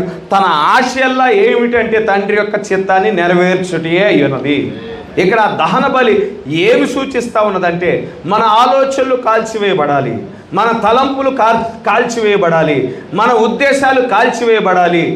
మరి మన యొక్క భౌతిక సంబంధమైన నడత పక్కన పెట్టబడాలి, మన శరీర సంబంధమైన నడత మరి విసర్జించబడాలి, క్రీస్తు యొక్క చిత్తాన్ని నెరవేర్చబడాలి అనే మరి ఆ కార్యాన్ని ఆ దహన బలి సూచిస్తూ ఉండటం మనం చూడగలుగుతూ ఉంటున్నాం. క్రీస్తు ఆ విధంగా జీవించాడు. ఇప్పుడు క్రీస్తు యొక్క ఆత్మ మనలో జీవించుంటుండగా ఆయన ఏ విధంగా తండ్రి యొక్క చిత్తాన్ని నెరవేర్చిన వాడిగా ఉన్నాడు, మనం క్రీస్తు యొక్క చిత్తాన్ని నెరవేర్చవలసిన వారమై ఉన్నాము.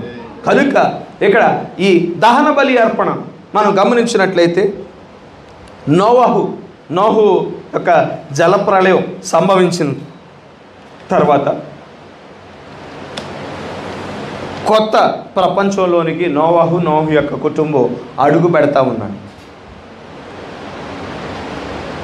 జలప్రళయం ద్వారా పాత ప్రపంచం అంతా ప్రక్షాళన చేయబడింది, పాత ప్రపంచం అంతా నాశనం చేయబడింది. అప్పటిదాకున్న టెక్నాలజీ మొత్తం నాశనం చేయబడింది. అవన్నీ వైపౌట్ అయిపోయిన తర్వాత నిర్మూలించబడిన తర్వాత నోహు ఏం చేస్తూ ఉన్నాడు? నోహు ఒక కొత్త ప్రపంచంలోనికి ప్రవేశించిన తర్వాత మొదటగా ఏం చేస్తూ ఉన్నాడంటే అక్కడ దేవునికి ఒక దహన బలి అర్పణ అర్పించడం మనం చూడగలుగుతూ ఉండినాం. యోబు కాలంలో యోబు కూడా తన నిమిత్తం, తన కుటుంబం నిమిత్తం దహన బలి అర్పణ అర్పించడం మనం చూడగలుగుతూ ఉండినాం. ఎందుకు వారు కేవలం దహన బలి అర్పణ మాత్రమే అర్పించారు అంటే వారికి ఇంకా క్రీస్తు యొక్క రాకను గురించిన బయలుపాటు ఇంకా ఇవ్వబడలేదు. ఎప్పుడు అధికముగా ఎప్పుడు ఇవ్వబడటం ప్రారంభమైందంటే అక్కడ ఏదేను వనంలో రానైన క్రీస్తు గురించి కొంత మాట్లాడబడింది. తర్వాత ఎప్పుడైతే మోషే ధర్మశాస్త్రం ఇవ్వబడి ఉందో యేసుక్రీస్తుని గురించిన రాకను గురించిన ప్రత్యక్షత ఇంకొంచెం ఇవ్వబడటం మనం చూడగలుగుతూ ఉండినాం. యేసుక్రీస్తుని గురించిన రాకను ప్రతిబింబించే పాప పరిహారార్థ బలులు, వివిధ బలులు ఇవ్వబడటం మనం చూడగలుగుతూ ఉండినాం. అవన్నీ దేనికి సాదృశ్యంగా ఉన్నాయి, దేన్ని సూచిస్తూ ఉన్నాయంటే రానయ్యున్న క్రీస్తును మరి అవి బయలుపరుస్తూ ఉండినాయి. ఈ దహన బలి మాత్రం మన యొక్క సొంత ఆలోచనలు విసర్జించుకోవటం, మనల్ని మనం తృణీకరించుకోవటానికి సాదృశ్యముగా ఉన్నది దహన బలి. కానీ పాప పరిహారార్థ బలి మాత్రము అక్కడ మనం చేసిన పాపాలను బట్టి, మనం కలిగి ఉండిన అవిధేయతలను బట్టి ప్రాయశ్చిత్తార్థం అనేది అది తెలియజేస్తూ ఉన్నది. నోవహు కాలంలో ధర్మశాస్త్రం ఇవ్వబడలేదు. ధర్మశాస్త్రం ఇవ్వబడిన తర్వాత నేరారోపణ ప్రారంభమైంది. ధర్మశాస్త్రం వచ్చిన తర్వాత ఒక వ్యక్తి పాపి అని ఎత్తి చూపించబడటం ప్రారంభమైంది. ఇదిగో పలానా ఆజ్ఞను నువ్వు అతిక్రమించావు కాబట్టి పాపివి, పలానా మరి ఆ యొక్క సూచనను ఫాలో అవ్వలేదు కాబట్టి నువ్వు పాపివై ఉన్నావు అని నేరారోపణ ధర్మశాస్త్రం ఇవ్వబడిన తర్వాత చూపించబడింది. ఆ యొక్క పాపాన్ని బట్టి ప్రాయశ్చిత్తార్థంగా పాప పరిహారార్థ బలులు వచ్చాయి. కానీ నోహు దినముల్లో, యోబు దినాలలో ధర్మశాస్త్రం లేదు కాబట్టి వారు కేవలం దహన బలులు అర్పించడం మనం చూడగలుగుతూ ఉండినాము. తర్వాత మోషే ధర్మశాస్త్రం వచ్చిన తర్వాత మరింత క్రీస్తు యొక్క రాకను గురించి ఆ బయలుపాటు ఇంకొంచెం ఇవ్వబడింది, ఇంకొంచెం అధికము చేయబడటం మనం చూడగలుగుతూ ఉండినాము. ఆదికాండం 22వ అధ్యాయంలో కూడా అక్కడ అబ్రహాము ఒక దహన బలి అర్పణ అర్పించడం మనం చూడగలుగుతూ ఉండినాం. అబ్రహామును దేవుడు దర్శించాడు. నీ ఒక్కగానొక్క కుమారుడైన ఇస్సాకును నాకు బలిగా అర్పించమని దేవుడు చెప్పాడు. ఏ ప్లేస్లో అర్పించాలో కూడా చెప్పాడు. ఇదిగో పలానా మోరియా పర్వతాల మీద నీ ఒక్కగానొక్క కుమారుడైన ఇస్సాకును నాకు బలిగా అర్పించమని దేవుడు మాట్లాడుతూ ఉండినాడు. ఎప్పుడైతే దేవుడు అబ్రహాముతో మాట్లాడినప్పుడు అబ్రహాముకి 2 రకాల ఆలోచనలు ఉన్నాయి. ఒకటేమో శరీరధారిగా మనం ఎటువంటి ఆలోచనలు కలిగి ఉంటామో ఆ ఆలోచనలు, ఇంకో ప్రక్కనేమో విశ్వాసము, వాక్యమై ఉన్నది. శరీరపరంగా మరి ఆలోచనలు చూస్తే ఒకసారిగా మనం ఏ విధంగా మనం ఆలోచిస్తాం, అదే అబ్రహాము స్థానంలో మనం నిలబడ్డాం అనుకోండి. నా ఒక్కగానొక్క కుమారుని నేను బలిగా అర్పించటమా అని మన హృదయంలో భయం ప్రారంభమవుతుంది. మన హృదయంలో ఆందోళన ప్రారంభమవుతుంది. దేవుని దగ్గర నుండి దూరంగా పారిపోదామా కనిపించకుండా అని భౌతికమైన ఆలోచనలు సాతానుడు తీసుకువస్తాడు. ఎందుకంటే మన శరీరానికి సంబంధించిన జ్ఞానేంద్రియాలు, ఆత్మకు సంబంధించిన జ్ఞానేంద్రియాలను వాడు వాడుకొని మనకే విరుద్ధంగా ఆలోచనలు తెప్పిస్తూ ఉంటాడు. అబ్రహాము మీ వలె నా వలె సాధారణమైన ఒక మనిషి కాబట్టి అబ్రహాము కూడా ఎప్పుడైతే దేవుడు మరి ఆ మాటను చెప్పి ఉన్నాడు, ఒక్కగానొక్క కుమారుడైన ఇస్సాకును నాకు బలిగా అర్పించని చెప్పినప్పుడు ఈ భౌతికమైన ఆలోచనలు అబ్రహాము కూడా వచ్చి ఉంటాయి. అవి ఒక ప్రక్కన ఉన్నాయి. ఇంకో ప్రక్కనేమో తన దేవుడు ఏమై ఉన్నాడు, వాక్యం ఏమై ఉన్నదో అబ్రహాము ఎరిగిండిన వాడై ఉన్నాడు. నా దేవుడు నన్ను కల్దీల దేశము నుండి బయటకు తీసుకొచ్చాడు, ఊరు ప్రాంతం నుండి బయటకు తీసుకొచ్చాడు, నాకు సంతానాన్ని కలుగజేస్తానని వాగ్దానం చేశాడు. ఆయన ఇచ్చిన వాగ్దానం ఎన్నడూ ఆయన తప్పిపోలేదు. నా శరీరం మృతతుల్యం అయిపోయినా కానీ, నేను బలాన్ని కోల్పోయినా, శక్తిని కోల్పోయినా, నా భార్య యొక్క శరీరం మృతతుల్యం అయిపోయినా కానీ, ఆమె యొక్క గర్భం ఉడికిపోయినా కానీ, ఆమె యొక్క ఋతుక్రమం ఆగిపోయినా కానీ, ఆమె బలం కోల్పోయినా, శక్తిని కోల్పోయినా దేవుడు నన్ను దర్శించి ఉన్నాడు. మరలా జీవకాలంలో నేను మిమ్మల్ని దర్శిస్తాను, అప్పటికి నీ భార్య అయిన శారా గర్భం దాల్చునని చెప్పి మరి మా జీవితాల్లో అద్భుతాలు చేశాడు. కోల్పోయిన బలాన్ని పునరుద్ధరించాడు, కోల్పోయిన శక్తిని పునరుద్ధరించాడు, కోల్పోయిన ఆ స్థితిని మరలా పునరుద్ధరించిన దేవుడై ఉన్నాడు. నా భార్య యొక్క గర్భాన్ని కూడా పూర్వపు స్థితికి తీసుకొచ్చాడు. నా భార్య యొక్క ఋతుక్రమాన్ని కూడా తిరిగి పునరుద్ధరించాడు. వాగ్దాన సంతానాన్ని దయచేశాడు. నీ సంతానాన్ని ఆకాశంలో నక్షత్రాలు వలె, నీ సంతానాన్ని భూమి మీద సముద్రమందు ఇసుక రేణువులు వలె నేను చేస్తాను, నేను గొప్ప జనాంగంగా చేస్తానని వాగ్దానం చేశాడని ఒక ప్రక్కన వాక్యం ఉన్నది, ఒక ప్రక్కన మానవపరమైన ఆలోచనలు ఉన్నాయి. అబ్రహాం ఏం చేశాడు? మానవపరమైన ఆలోచనలను ప్రక్కకు దోసేసేసి తన కుమారుని బలి అర్పించడానికి 3 రోజులు ప్రయాణం చేశాడు. 3 రోజులు ప్రయాణం చేసిన తర్వాత తల ఎత్తు చూడగా అదిగో దూరాన మోరియా పర్వతం కనిపిస్తూ ఉన్నది. ఆ మోరియా పర్వతాన్ని సమీపించినాడు. పనివారిని కిందే ఉంచేశాడు. మేము వెళ్ళి బలి అర్పించుకొని వస్తామని చెప్తూ ఉండినాడు. సగం దూరం వెళ్ళిన తర్వాత ఇస్సాకుకి డౌట్ వచ్చింది. తండ్రి గారు, మన దగ్గర కట్లు ఉన్నాయి, మన దగ్గర నిప్పు ఉన్నది, బలి అర్పించడానికి బలి అర్పణ ఏది, బలి పశువు ఏది అని అడిగినప్పుడు అక్కడ ఆదికాండం 22వ అధ్యాయం 8వ వచనంలో అబ్రహాము, నా కుమారుడా, దేవుడే దహన బలికి గొర్రె పిల్లను చూచుకొనునని చెప్పాను. హల్లెలూయా. ఎప్పుడైతే బలి అర్పణ అర్పించడానికి అబ్రహాము ఏ బలి అర్పణ అయితే దేవుడు ఆశిస్తూ ఉన్నాడో, ఏ బలి అర్పణ అయితే దేవుడు కోరుకుంటా ఉన్నాడో, ఎటువంటి బలి అర్పణ అయితే కోరుకుంటా ఉన్నాడో ఆ బలి అర్పణను తీసుకొని వెళ్తూ ఉండినప్పుడు అక్కడ ఆ బలి అర్పణ ఏం తీసుకువచ్చింది? అబ్రహాము జీవితంలో 3వ ఈడ్పును తీసుకురావటం మనం చూడగలుగుతూ ఉండినాం. హల్లెలూయా. అబ్రహాము ఏదైతే పలుకుతూ ఉండినాడో అది వాస్తవతగా మార్చబడటం మనం చూడగలుగుతూ ఉండినాం. హల్లెలూయా.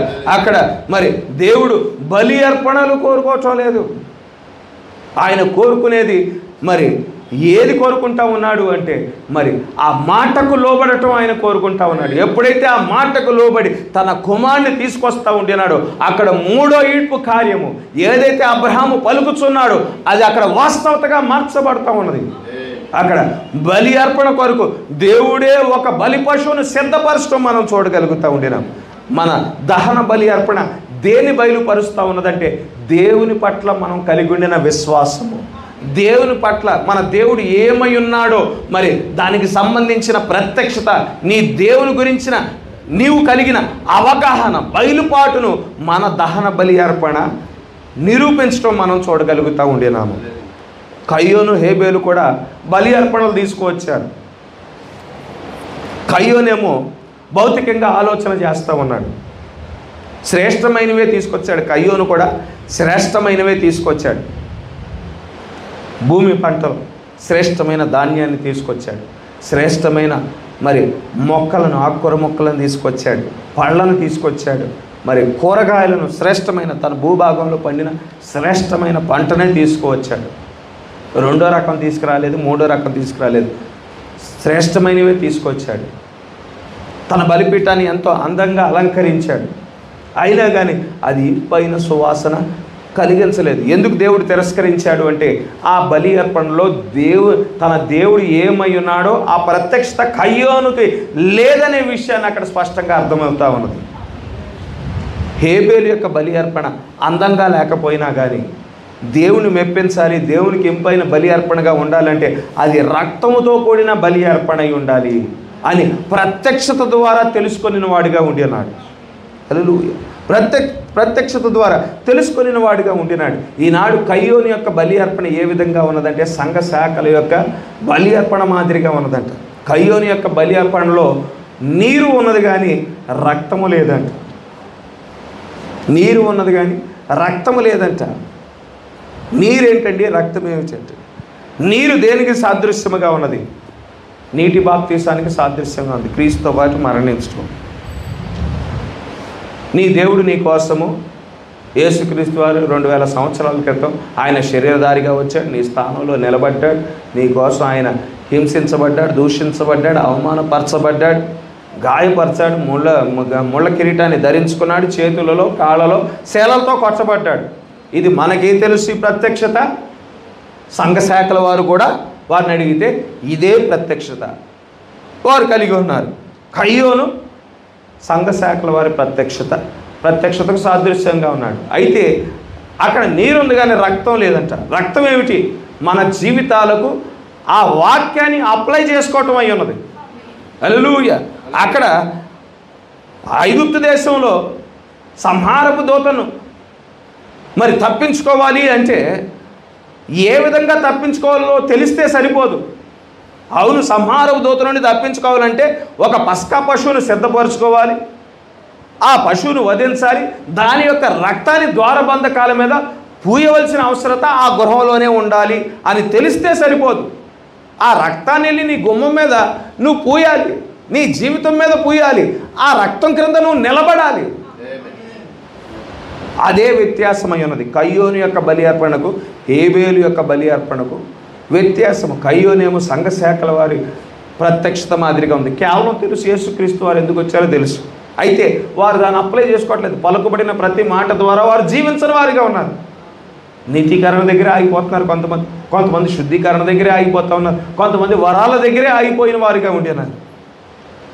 ఈ కాలానికి పరిపూర్ణమైన వాక్యం ఇవ్వబడింది. ఆ వాక్యం దగ్గరికి వారు రానొల్లని వారిగా ఉన్నారనే విషయాన్ని మనం గుర్తించవలసిన వారమై ఉన్నాము. ఒక వాక్య భాగాన్ని చదువుదాం. సమూయేలు మొదటి గ్రంథము 13వ అధ్యాయము 3వ వచనం. సమూయేలు మొదటి గ్రంథము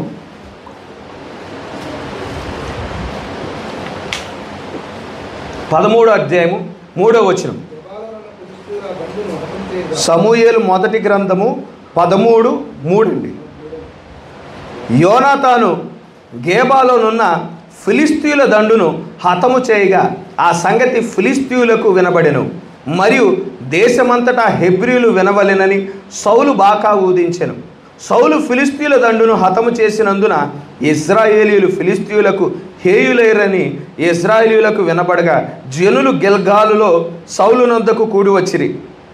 ఫిలిస్తీయులు ఇశ్రాయేలీయులతో యుద్ధం చేయుటకై 30,000 రథములను 6000 గుర్రపు రౌతులను సముద్రపు దరి నుండి ఇసుక రేణువులంత విస్తారమైన జన సమూహమును సమకూర్చుకొని వచ్చిరి. వీరు బయలుదేరి బెతావేతను తూర్పు దిక్కునున్న మిక్మషులో దిగిరి. ఇశ్రాయేలీయులు దిగులు పడుచు వచ్చి తాము ఇరుకులో ఉన్నట్టు తెలుసుకొని గుహలలోను పొదల్లోను మెటల్లోను ఉన్నత స్థలముల్లోనూ కోపముల్లోనూ దిగిరి. కొందరు హెబ్రీయులు యోర్దాను నది దాటి గాదు దేశమునకు గిలాదునకును వెళ్ళిపోయిరు, కానీ సౌలు ఇంకను గిల్గాలులోనే ఉండెను. జనులందరూ భయపడుచు అతని వెంబడి వచ్చిరి. సమూయేలు చెప్పినట్టు అతడు 7 దినములు ఆగి సమూయేలు గిల్గాలునకు రాకపోవుటయు జనులు తన యొద్ద నుండి చెదిరిపోవుటయు చూచి దహన బలులను సమాధాన బలులను నా యొద్దకు తీసుకొని రమ్మని చెప్పి దహన బలి అర్పించెను. అంతకుముందు 10వ అధ్యాయం 8వ వచనంలో సమూయేలు ఒక మాట చెప్తా ఉన్నాడండి. 10వ అధ్యాయము 8వ వచనం, నాకంటే ముందు నీవు గిల్గాలునకు వెళ్ళగా దహన బలులను సమాధాన బలులను అర్పించుటకై నేను నీ యొద్దకు దిగి వత్తును. నేను నీ యొద్దకు వచ్చి నీవు ఏం చేయవలసిన దానిని నీకు తెలియజేయ వరకు 7 దినముల పాటు నీవు అచ్చట నిలవవలను. ఇక్కడ గిల్గాలుకు వెళ్ళటానికి మునుపు సమూయేలు సౌలుకు చెప్పాడు, అయ్యా నువ్వు గిల్గాలుకు వెళ్ళు, అక్కడ నువ్వు నా కోసం 7 దినాలు ఎదురు చూడు, మనం సమాధాన బలులు దహన బలులు అర్పిద్దాము, నేను వచ్చేంతవరకు ఎదురు చూడు, నేను వచ్చిన తర్వాత నువ్వు ఏం చెయ్యాలో నేను నీకు చెప్తాను అని సమూయేలు గారు ముందుగానే చెప్పాడు. ముందుగానే చెప్పినప్పుడు సౌలు ఇక్కడ ఏం చేయాలి? సౌలు మరి సమూయేలు చెప్పినట్లు గిల్గాలుకు వెళ్ళాడు. అక్కడ 7 రోజులు ఎదురు చూశాడు. సమూయేలు ఇంకా మరి వస్తున్నట్టు ఎటువంటి సమాచారం లేదు. ఒక ప్రక్కన భయాందోళనలు, ఒక ప్రక్కన ప్రజలు కూడా ఇదిగో రాజుగా మరి సౌలైతే నియమించబడ్డాడు, కానీ మరి ఒక తోలుబొమ్మలాగా ఉన్నాడు, మరి తోలుబొమ్మలాగా ఆడిస్తే మరి సమూయేలు ఆడిస్తే ఆడేవాడిలాగా ఉన్నాడు అని విమర్శలు చేసేవారు అనేక మంది ఉంటారు. ఈయన జ్ఞానవంతుడిగా మరి ప్రవర్తించట్లేదు అని కావాలని మరి చెడగొట్టేవారు ఉంటారు. అయినా కానీ ప్రజలు వెళ్ళిపోతున్నా కానీ ప్రజలు భయాందోళనలో ఉన్నా కానీ సమూయేలు ఆ కాలానికి ప్రవక్త అయి ఉన్నాడు. అది దేవుని యొక్క మాట అయి ఉన్నది. సమూయేలు చెప్పినట్లు నేను ఎదురు చూడాలి. సమూయేలు చెప్పినట్లు నేను ఎదురు చూసినప్పుడు దేవుడే నా పక్షాన నిలబడతాడు. దేవుడు నా పక్షాన నిలబడినప్పుడు ప్రజలు నా పక్షాన ఉండినా లేకపోయినా కానీ శత్రువు మీద విజయం ఇచ్చేవాడు దేవుడు అయి ఉన్నాడని సౌలు ఒక ప్రత్యక్షతను కలిగి ఉండాలి. తన దేవుని గురించిన ప్రత్యక్షత కలిగి ఉండాలి. ఎందుకంటే సౌలు బెన్యామీను గోత్రం నుండి రాజుగా చేయబడిన వాడై ఉన్నాడు. బెన్యామీను గోత్రం అన్ని గోత్రాల్లో కల్లా చిన్న గోత్రం అయింది. చిన్న గోత్రం కనుక తనకు రాజుగా నియమించబడటానికి సపోర్టు తక్కువగా ఉంటుంది భౌతికంగా ప్రయత్నం చేస్తే. సాధారణంగా మనం మరి లోకంలో రాజకీయ పార్టీలు మనం చూసినట్లయితే ఎవరి సామాజిక వర్గం అయితే బలమైందో, ఎవరైతే ధనికులో వాళ్ళే సీఎంలుగా ఉంటారు. మన ఆంధ్రాలో చూస్తే రెడ్లు మరి వాళ్ళ సామాజిక వర్గం పెద్దది, ధనికులు కాబట్టి 8 మంది అయ్యారు వాళ్ళు సీఎంలుగా. ఈ ఆంధ్ర చరిత్రను మనం చూసినట్లయితే ఎక్కువ మంది అయ్యారు. చౌదరీస్ కంటే ఎక్కువగా రెడ్లు ఎక్కువ మంది అయ్యారు. ఎందుకంటే వాళ్ళ సామాజిక వర్గం పెద్దది, ధనికులు కాబట్టి. ఇక్కడ భౌతికంగా చూస్తే బెన్యామీను గోత్రం చిన్నదే. అందులోనూ బెన్యామీను గోత్రంలో ఏళ్ల కుటుంబానికి ఉండిన పేరు చాలా తక్కువ. అయినా కానీ అటువంటి స్థితిలో నుండి దేవుడు రాజుగా నియమించాడు 12 గోత్రాలకి. తన దేవుడు ఎటువంటి శక్తి కలిగిన దేవుడో, ఎటువంటి సామర్థ్యత కలిగిన దేవుడో సౌలు ఎరిగి ఉండాలి. ఆ దేవుని మాట కోసం ఎదురు చూడాలి. ఎప్పుడైతే ప్రజలు చెదిరిపోతూ ఉన్నారో, ప్రజలు ఎప్పుడైతే విమర్శిస్తూ ఉన్నారో, ఇక్కడ సౌలు ఏం చేస్తూ ఉన్నాడు? సమూయేలు మాట పక్కన పెట్టేస్తూ ఉన్నాడు. నాకు బలులు అర్పించడానికి పశువులు తీసుకురండి అని మరి దహన బలులు అర్పించడం ప్రారంభించాడు. దేవుడు దానిని మెచ్చలేదు. రెండో సందర్భం సమూయేలు మొదటి గ్రంథం 15వ అధ్యాయం. సమూయేలు మొదటి గ్రంథం 15వ అధ్యాయం 2వ వచనం. సైన్యములకు అధిపతియగు యెహోవా సెలవిచ్చినదేమనగా, అమాలేకీయులు ఇశ్రాయేలీయులకు చేసినది నాకు జ్ఞాపకమే. వారు ఐగుప్తులో నుండి రాగానే అమాలేకీయులు వారికి విరోధులై మార్గమందు వారి మీదకి వచ్చిరి కదా. కాబట్టి నీవు పోయి కనికరింపక అమాలేకీయులను హతము చేయుచు పురుషులనేమి, స్త్రీలనేమి, బాలురనేమి, పసిపిల్లలనేమి, ఎద్దులనేమి, గొర్రెలనేమి, ఒంచెలనేమి, గార్ధబవలనేమి అన్నిటినీ హతము చేసి వారికి కలిగినదంతయు బొత్తిగా పాడు చేసి అమాలేకీయులను నిర్మూలము చేయమని చెప్పెను. 8వ వచనం, అమాలేకీయులు రాజైన అగగును ప్రాణముతో పట్టుకొని జనులందరినీ కత్తి చేత నిర్మూలం చేసెను.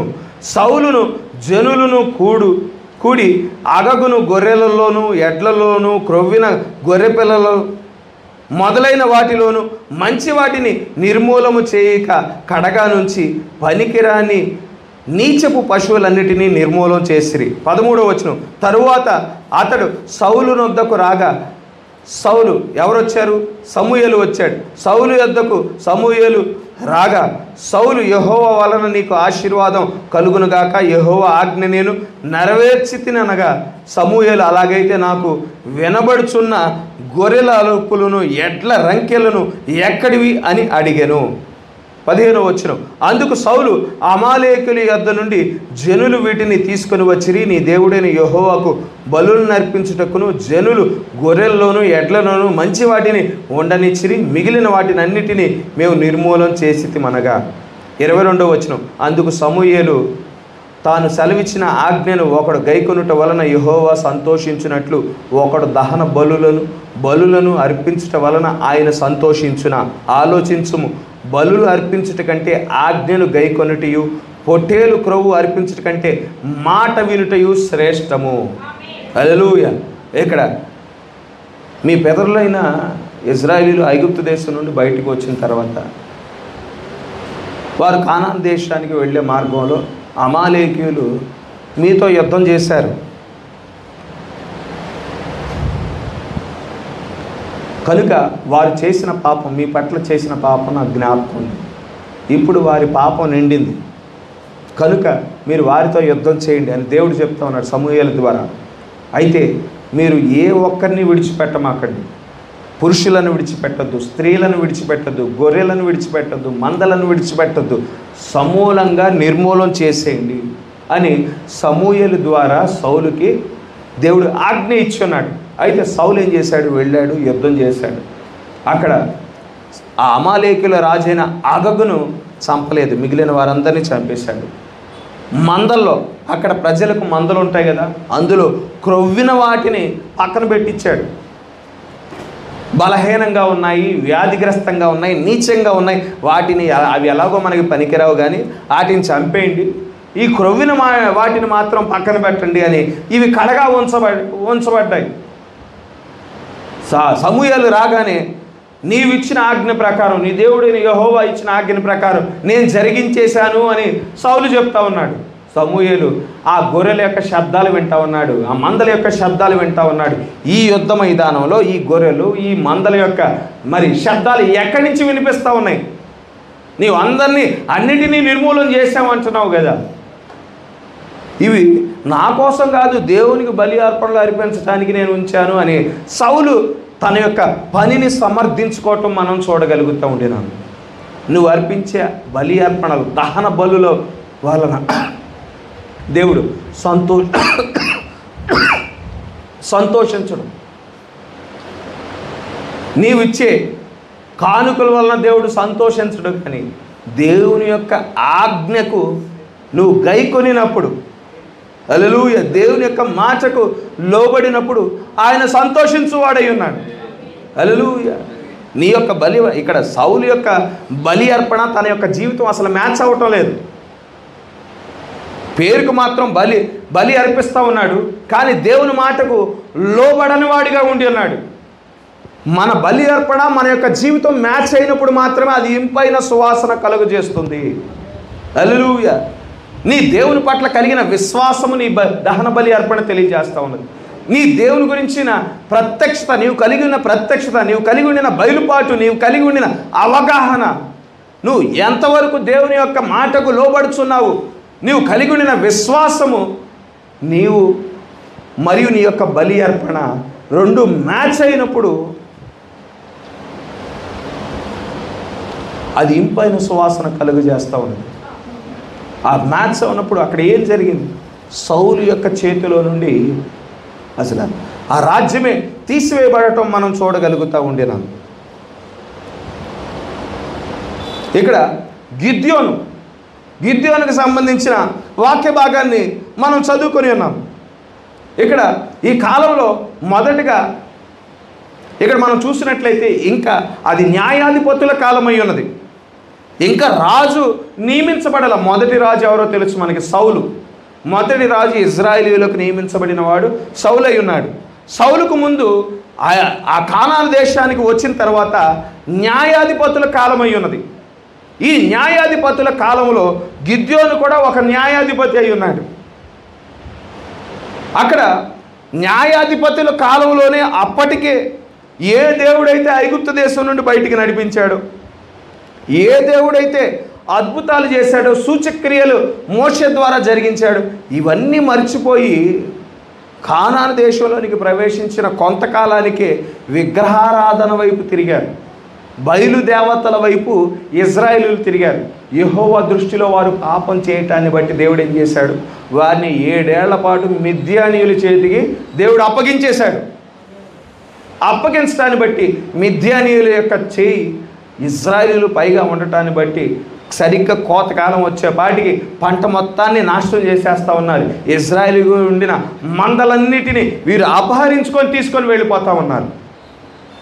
ఆ కాలంలో ఇక మిద్యానీయుల యొక్క ఆ యొక్క శోధన తట్టుకోలేక యెహోవాను వేడుకోవటం మనం చూడగలుగుతూ ఉండినాం.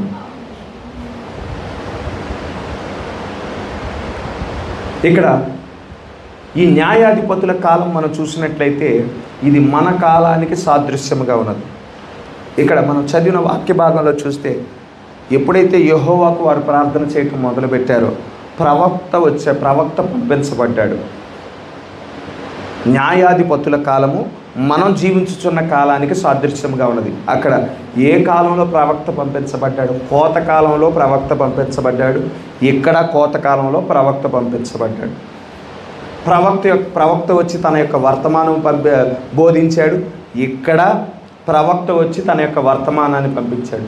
ప్రవక్త వచ్చిన అదే కాలంలో గిద్యోను యొద్దకు బలిష్ఠుడైన దూత, నిబంధన దూత దిగి వచ్చాడు. ఎక్కడ మన యొక్క దేవుడు బలిష్ఠుడైన దూత దిగి వచ్చి ఉన్నాడు. హల్లెలూయా.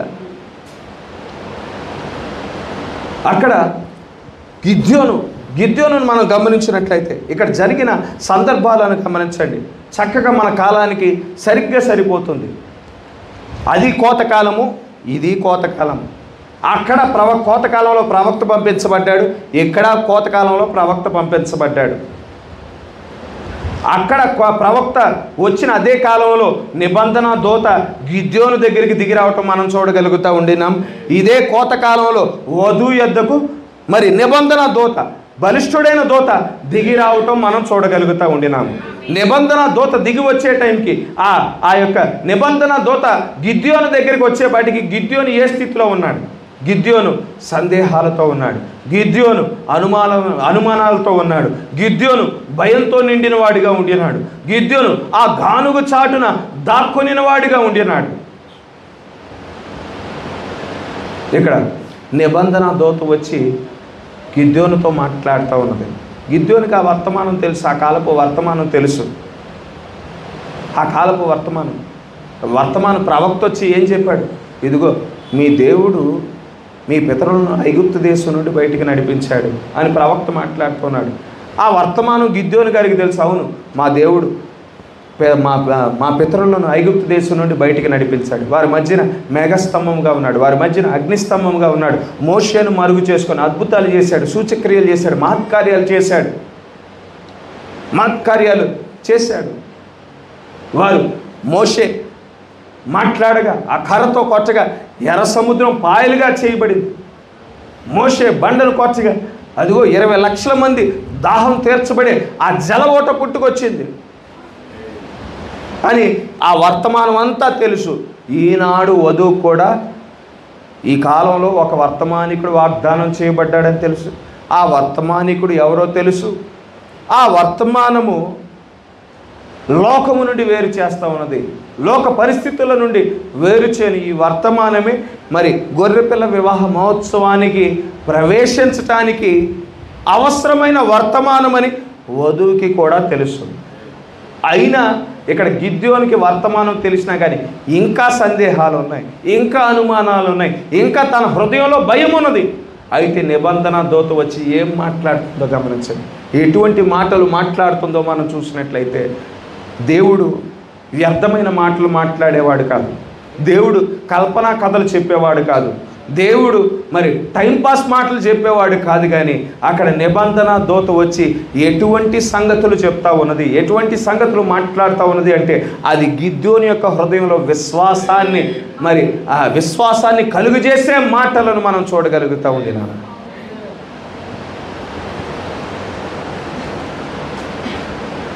గిద్యోనులో ఉండిన ఆ భయాన్ని తొలగించి, గిద్యోనులో ఉండిన అనుమానాలను తొలగించి, గిద్యోనులో ఉండిన ఆ సందేహాలను తొలగించి దేవుని పైన పూర్తిగా ఆనుకునేవాడిగా, దేవుని పైన పూర్తిగా ఆధారపడేవాడిగా, తన సొంత శక్తి కాదు, తన సొంత సమర్థత కాదు, అయ్యా నేను మనుష్య గోత్రానికి సంబంధించిన వాడిని, నాకు పెద్దగా పాపులారిటీ లేదు, నా కుటుంబంలో కూడా చూస్తే నేను అందరికంటే చిన్నవాడిని, నా మాట ఎవరింటారయ్యా, నేను ఒక్కడిని కలిసి ఈ మిద్యానీయులందరినీ ఏ విధంగా నేను చంపగలను.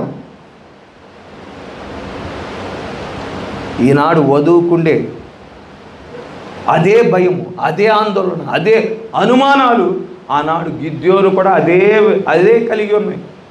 ఆనాడు గమనించండి, మిద్యానీయులు 3 శక్తులు కలిసి వస్తూ ఉన్నాయి. మిద్యానీయులు, అమాలేకీయులు, తూర్పును నుండి వారు 3 కలిసి ఒకేసారి ఇజ్రాయేలీల మీద పడటం మనం చూడగలుగుతూ ఉండినాము. ఈరోజు కూడా 3 శక్తులు కలిసి ఒకేసారి మా వధువు మీద పడనై ఉన్నాయి. రాజకీయ శక్తి, మత శక్తి, దురాత్మ శక్తి. ఈనాడు ప్రపంచంలో పరిస్థితులు మనం చూస్తున్నట్లయితే మనం ఓపెన్గా ఇంతకుముందు చేసుకున్నట్టు ఆరాధన చేసుకునే పరిస్థితులు లేవు. ఇంతకుముందు మరి ఓపెన్గా లైవ్ పెట్టుకునే పరిస్థితులు, ఇప్పుడు లైవ్ పెట్టుకునే పరిస్థితులు లేవు. ఎటువైపు నుంచి ఏ సమస్య వస్తుందో తెలియని పరిస్థితి. సంఘ శాఖల వారికి లేవు, ఇటు వధువు సంఘానికి కూడా లేవు. అటు లోకము మనం అంటే ద్వేషం, ఇటు సంఘ శాఖ వారికి మనం అంటే ద్వేషము. ఇప్పుడు ఒత్తిడి అది క్రమేపీ పెరగనై ఉన్నది. అయితే ఆ ఒత్తిడి రావటానికి మునిపే ఇక్కడ గిద్యోనులో అనుమానాలు తీసివేయబడటానికి నిబంధన దూతే దిగి రావటం మనం చూడగలుగుతూ ఉంటున్నాము. హల్లెలూయా. మా దేవుడు ఇప్పుడు ఎటువంటి వధువును కోరుకుంటా ఉన్నాడంటే భయములతో కూడిన వధువును కోరుకోవటం లేదు, మరి సందేహాలతో కూడిన వధువును కోరుకోవటం లేదు, భయాందోళనతో కూడిన వధువును కోరుకోవటం లేదు. కానీ పూర్తిగా దేవుని పైన ఆధారపడటానికి, పూర్తిగా మరి దేవుని పైన ఆనుకునే వధువును దేవుడు కోరుకుంటూ ఉండినాడు. హల్లెలూయా. అయితే నీ ద్వారా అద్భుతాలు జరగటానికి మునుపు ఇక్కడ గిద్యోను ద్వారా మొదటిగా నువ్వు అద్భుతాలు చేయటం ప్రారంభించాలంటే మొదటిగా నిన్ను నువ్వు తృణీకరించుకోవాలని నిబంధన దూత గిద్యోనుతో చెప్పటం మనం చూడగలుగుతా ఉంటాం. నీ ఆలోచనలు తృణీకరించే, నీ తలంపులను తృణీకరించే, నీ సొంత బలం ఎంత ఉంది, నీ సొంత సామర్థ్యత ఎంత ఉన్నది, దాన్ని తృణీకరించు. నీ పక్షాన నేను నిలబడి ఉన్నాను. నీ శత్రువులను ఏ విధంగా నువ్వు హతమారుస్తావంటే ఒక మనిషిని హతం చేసినట్లు నీ శత్రువులను హతమారుస్తావు. అప్పుడు నువ్వు ఎప్పుడైతే నువ్వు తృణీకరించావు, నువ్వు అద్భుతాలు చేయటం మొదలు పెడతావు, ఆశ్చర్య కార్యాలు చేయటం మొదలు పెడతావు అనే విషయాన్ని ఇక్కడ గుర్తించవలసిన వారమై ఉన్నాము. ఇక్కడ గిద్యోనికి తెలుసు, ఆ కాలపు వర్తమానం అంతా గిద్యోనికి తెలుసు, వధువుకు కూడా తెలుసు. ఈ కాలపు వర్తమానం అంతా వధువుకు కూడా తెలుసు. గిద్యోను చెప్తాడు, ఇదిగో మా పితరులు ఐగుప్తు దేశం నుండి బయటికి నడిపించబడ్డారు, మా పితరుల ద్వారా ఈ అద్భుతాలు చేయబడ్డాయి, ఈ సూచక్రియలు చేయబడ్డాయి, ఈ మహత్కార్యాలు చేయబడ్డాయి. గిద్యోను చెప్పిన విధంగా ఈరోజు వధువు కూడా చెప్తుంది. ఇదిగో ప్రవక్త, ఇదిగో మొదటి ఇడుపులో, రెండో ఇడుపులో చూస్తే అసలు ఏ రోగము ఆయన ఎదుట నిలవలేకపోయింది. గుడ్డివారు చూపు పొందుకున్నారు, మోగవారు మాట్లాడారు, కుంటివారు నడిచారు, మరణించిన వారు కూడా లేవనెత్తబడ్డారు మొదటి 2 ఈడ్పులో అని వధువుపడి చెప్తారు. 3వ ఈడ్పులో ఇక పలుకుబడిన మాట ప్రవక్త నోట ఉంచబడింది. ఆయన పలుకగా మంచు తుఫాను వచ్చే తుఫాను ఆగిపోయింది. ఆయన పలుకగా లేని ఉడత కలిగింది. ఆయన పలుకగా మరి సింహాసనం నుండి వచ్చి రక్షణ భాగ్యం ఇద్దరు యవనస్తులు పొందుకున్నారు అని ఈరోజు వధువు చెప్తా ఉంటుంది. అక్కడ మా పితరులు మరి అద్భుతాలు చూసిన తర్వాత కాదేశు బర్నియా దగ్గర మా పితరులు పడిపోయారని గిద్యోను చెప్తాడు. మొదటి ఈడ్పు 2వ ఈడ్పులో అద్భుతాలు చూసిన తర్వాత పెంతుకొస్తు వారు అద్భుతాలు చూసి సూచక్రియలు చూసిన తర్వాత కూడా అసలైన వర్తమానం బోధించేటప్పుడు పెంతుకొస్తు వారు ఈ వర్తమానాన్ని తిరస్కరించారు. అక్కడ చూడు, కాదేశు బర్నియాలో ఏదైతే జరిగిందో పెంతుకొస్తు వారికి అదే జరిగింది. కాదేశు బర్నియాలో ఇశ్రాయేలు అప్పటికి అద్భుతాలు చూశారు. 10 అద్భుతాలు. మోషే చేయలేని కార్యాలు అవి దేవుడే చేశాడు. మోషే ఒక మానవుడు చేయలేడు. ఒక మానవుడు ఎర్ర సముద్రాన్ని పాయలుగా చేయలేడు. ఒక మానవుడు మరి బండ నుండి నీటిని రప్పించలేడు. ఒక మానవుడు మరి పరలోకపు మన్నాను కురిపించలేడు. అది దేవుడే చేశాడు అని వారందరూ ఎరుగున్నారు. ఈ అద్భుతాలన్నీ చూసి కాదేశు బర్నియా దగ్గర పరీక్షలో వాళ్ళు విఫలం చెందారు. అదేవిధంగా పెంతుకొస్తు వారు కూడా వారి మధ్యన గుడ్డివారు చూడటం, మోగవారు మాట్లాడటం, చెవిటివారు వినటం ఇవన్నీ చూసిన తర్వాత కూడా ఎప్పుడైతే వాక్యం బోధించబడుతుందో ఆ వాక్యాన్ని తిరస్కరించి వారు పడిపోయిన పరిస్థితిని మనం చూడగలుగుతూ ఉండినాం. అయితే గమనించండి, పెంతుకొస్తు ప్రజలు, పెంతుకొస్తు సంఘము పడిపోయినప్పటికీ అక్కడ యెహోషువ కాలేబులు ఏ విధంగా వాగ్దాన దేశంలోనికి ప్రవేశించారో ఒక చిన్న గుంపు ఇక్కడ కూడా వర్తమానంలోనికి ప్రవేశించి ఉన్నది. హల్లెలూయా. వర్తమానంలోనికి ఒక చిన్న గుంపు, అక్కడ యెహోషువ కాలేబులు ఏ విధంగా వాగ్దాన దేశంలోనికి ప్రవేశించారు, ఆ పరీక్షను ఏ విధంగా మరి దాటుకొని యెహోషువ కాలేబులు ఏ విధంగా ముందుకు సాగారో ఇక్కడ ఒక చిన్న గుంపు ముందుకు సాగింది. అయితే బయటకు వచ్చిన వారు అందరూ వర్తమానంలో ఉండిన వారు కాదు. బయటకు వచ్చిన వారంతా వధువులో భాగం కాదు. ఎందుకంటే బయటకు వచ్చిన బుద్ధి లేని కన్యకలు బయటకు వచ్చారు, బుద్ధి గల కన్యకలు బయటకు వచ్చారు. బయటకు వచ్చేటప్పుడు బుద్ధి లేని కన్యకలు పరిశుద్ధాత్మను కలిగి ఉన్నారు, బుద్ధి గల కన్యకలు పరిశుద్ధాత్మ కలిగి ఉన్నారు. అయితే బుద్ధి లేని కన్యకలకి వారికి కావలసినంత పరిశుద్ధాత్మ లేదు, వారికి కావలసినంత నూనె లేదు. కానీ బుద్ధి గల కన్యకలు మాత్రం సమృద్ధిగా నూనెను సమకూర్చుకొని బయటకు వచ్చారు. బయటకు వచ్చిన వారందరూ దేవుని రాజ్యంలోనికి ప్రవేశించడానికి నియమించబడిన వారు కాదు. అయితే గమనించండి, ఈ వాక్యం యొక్క కదలిక వలన, ఈ వాక్యం వలన ఒక గొప్ప కదలిక ప్రారంభమైంది. బయటకు వచ్చారు బుద్ధిగల కన్యకలు, బుద్ధి లేని కన్యకలు బయటకు వచ్చారు. అయితే కదలిక వలన బయటకు వచ్చిన తర్వాత ఆ వాక్యము ద్వారా కడగబడవలసి ఉన్నది, వాక్యం యొక్క ఉతక స్నానము చేయబడవలసి ఉన్నది, వాక్యముతో పూర్తిగా కడగబడవలసిన అవసరత ఉన్నది. మనుషుని యొక్క సందేహాలు, మనుషుని యొక్క ఆలోచనలు, మనుషుని యొక్క భయాలు, మనుషుని యొక్క సమర్థత, మనుషుని యొక్క శక్తిని చూసుకోవటం ఇవన్నీ కడగబడవలసి ఉన్నది. నా శక్తి కాదు ప్రభువా, నీ శక్తి ద్వారానే, నా శక్తి ద్వారా నేనేం చేయలేను తండ్రి అనే స్థితికి గిద్యోనును నిబంధన దూత నడిపించిన విధంగా ఈనాడును మన నిబంధన దూత ఇక్కడ ఉన్నది. అదే విధంగా మనల్ని నడిపించడం మనం చూడగలుగుతూ ఉండినాము. హల్లెలూయా. కనుక గమనించండి, ఇక ఒక మనుష్యుని హతము చేసినట్లు మిద్యానీయులను నీవు హతము చేయదు అని సెలవిచ్చాను. ఇక్కడ తర్వాత మొదట గిద్యోను దహన బలిని అర్పించాడు. తర్వాత గిద్యోను మరలా ఒక బలి అర్పణను కోరుకునేటప్పుడు పాప పరిహారార్థ బలికి సాదృశ్యముగా బలి అర్పణ, 2 బలి అర్పణలు మనం చూస్తూ ఉన్నాం. ఒకటేమో దహన బలి అర్పణకి సాదృశ్యంగా ఉన్నది, ఇంకోటేమో పాప పరిహారార్థ బలికి సాదృశ్యంగా ఉంది. ఒకటేమో తనను తాను తిరస్కరించుట, రెండోదేమో పాపం నిమిత్తం ప్రాయశ్చిత్తార్థం జరిగించబడుట. ఇంకను పాప నిమిత్తం ప్రాయశ్చిత్తార్థం జరిగించబడటానికి సాదృశ్యముగా ఉండిన బలి అర్పణ అర్పించడానికి రాత్రిపూట వెళ్తూ ఉన్నాడు.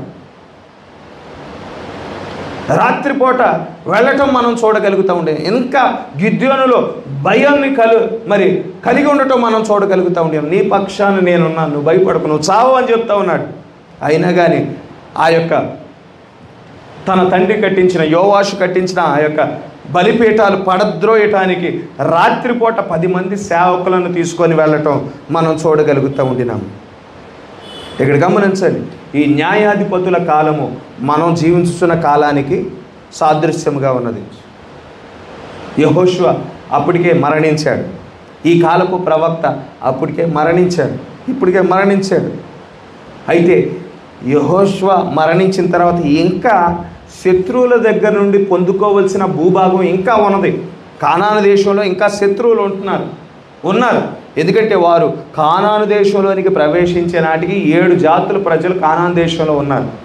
యెహోషువ కాలంలో కొంత స్వాధీనపరుచుకున్నారు, ఇంకా స్వాధీనపరచుకోవాల్సింది కొంత ఉన్నది. దేవుడు మేము శత్రువులతో కలిసి జీవిస్తామంటే ఒప్పుకోడు. నువ్వు శత్రువును పూర్తిగా హతము చేయాలి, పూర్తిగా నీకు నియమించబడిన స్వాస్థ్యాన్ని నువ్వు చేజిక్కించుకోవాల్సిన అవసరత ఉన్నది. ఇక్కడ పూర్తిగా ఈ శరీరపరమైన స్వభావాన్ని, శరీరపరమైన అనుమానాల్ని, శరీరపరమైన ఆలోచనలు పూర్తిగా తిరస్కరించుటే దేవుని యొక్క ఆలోచన అయి ఉన్నది.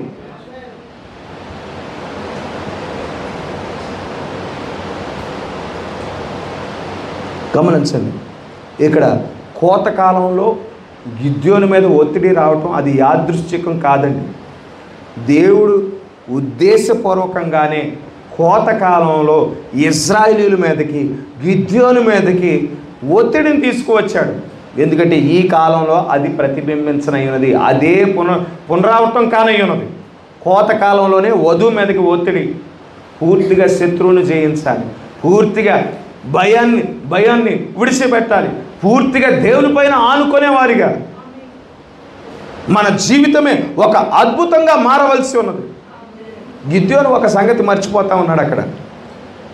ఏ సంగతి అంటే, ఇదిగో ఆ కాలంలో దేవుడు అద్భుతాలు చేశాడు, సూచక్రియలు చేశాడు, మహత్కార్యాలు చేశాడు అని గిద్యోనుకి తెలుసు. అయితే మోషే అద్భుతాలు చేశాడు అంటే మొదటిగా మోషే జీవితం అద్భుతంగా మారాలి. ఏలియా అద్భుతం చేశాడంటే మొదటగా ఏలి యొక్క జీవితం అద్భుతంగా మారింది. ఎలీషా అద్భుతాలు చేశాడు అంటే ఎలీషా జీవితం అద్భుతంగా మారింది. ఎప్పుడైతే మన జీవితం అద్భుతంగా మారిందో సూచక్రియలు మనల్ని వెంబడిస్తాయి, మహత్కార్యాలు వెంబడిస్తాయి, ఆశ్చర్య కార్యములు మనల్ని వెంబడిస్తాయి, అద్భుతాలు వెంబడిస్తాయి. మొదటిగా మన జీవితమే ఒక అద్భుతంగా, లోకాన్ని తిరస్కరించేవారిగా, మనల్ని మనం తిరస్కరించేవారిగా, పూర్తిగా వాక్యం పైన ఆనుకునేవారిగా, పలుకబడిన ప్రతి మాట ద్వారా మనం జీవించేవారిగా మనం మార్చబడాలి. మన జీవితమే ఒక నమ్మలేని నిజముగా మారిపోవాలి. అప్పుడు ఎప్పుడైతే మోషే యొక్క జీవితం ఆ విధంగా మారిపోయింది, ఎవరు ఊహించును ఉండరు. మోషే ఆ సింహాసనాన్ని తిరస్కరించాడు అంటే, ఐశ్వర్యాన్ని తిరస్కరించాడంటే, సుఖాలను తిరస్కరించాడంటే, హోదాను తిరస్కరించాడంటే, గౌరవాన్ని తిరస్కరించాడంటే ఎవ్వరు ఊహించరు. నేను నా దేవుని కొరకు శ్రమ అనుభవించుట, ఈ ప్రజల నిమిత్తం నింద అనుభవించుట నేను మహాభాగ్యంగా ఎంచుకున్నానంటే అది నమ్మలేని నిజం. ఒక అద్భుతంగా ఉన్నది మోషే యొక్క జీవితం. మొదట ఆయన జీవితం నమ్మలేని ఒక నిజంగా అద్భుతంగా మారిన తర్వాత అద్భుతాలు చేయించడం దేవుడు ప్రారంభించడం మనం చూడగలుగుతాం. నేను ఇక్కడ గిద్యోను ఆ విషయాన్ని ఎప్పుడైతే గ్రహించి ఉన్నాడో, ఎప్పుడైతే అద్భుతంగా మారిందో వెంటనే శత్రువును జయించగలగటం మనం చూడగలుగుతాం దినం.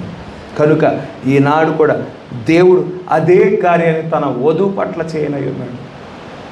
ఎప్పుడైతే పూర్ణ హృదయముతో, పూర్ణ ఆత్మతో, పూర్ణ బలముతో, పూర్ణ వివేకముతో మనం దేవునిని ప్రేమించి మన దేవునిని మనం ఆరాధించినప్పుడు మనం అర్పించే బలి అర్పణ మన విశ్వాసానికి అది సాదృశ్యంగా ఉండాలి. మన దేవుని గురించిన ప్రత్యక్షత, బయలుపాటు, మరి ఆయన పట్ల ఉండిన అవగాహనను అది ప్రతిబింబించే విధంగా ఉండాలి. మన జీవితం, మన బలి అర్పణ రెండు మ్యాచ్ అవ్వాలి. సౌలు కూడా బలి అర్పణ అర్పించాడు, కానీ తన జీవితము, తన యొక్క బలి అర్పణ మ్యాచ్ కాలేదు. కయ్యోను కూడా బలి అర్పణ అర్పించాడు, కానీ దాంట్లో ప్రత్యక్షత లేదు. కానీ హేబేలు యొక్క దహన బలి అర్పణలో ప్రత్యక్షత ఉన్నది. నోవాహు తన యొక్క బలి అర్పణలో దేవుని వాక్యానికి లోబడి ఉన్నది. ప్రపంచమంతా ఒకవైపు నిలబడి తాను ఒక్కడే ఒకవైపు నిలబడవలసి వచ్చినా కానీ వాక్యంతో నిలిచి ఉండిన వాడిగా ఉన్నాడు, వాక్యానికి గైకొనిన వాడిగా ఉన్నాడు. తన బలి అర్పణకు తన జీవితానికి రెండు మ్యాచ్ అయింది. అప్పుడు మాత్రమే అది అంగీకరించబడుతుందనే విషయాన్ని మనం గుర్తించవలసిన వారమై ఉన్నాము.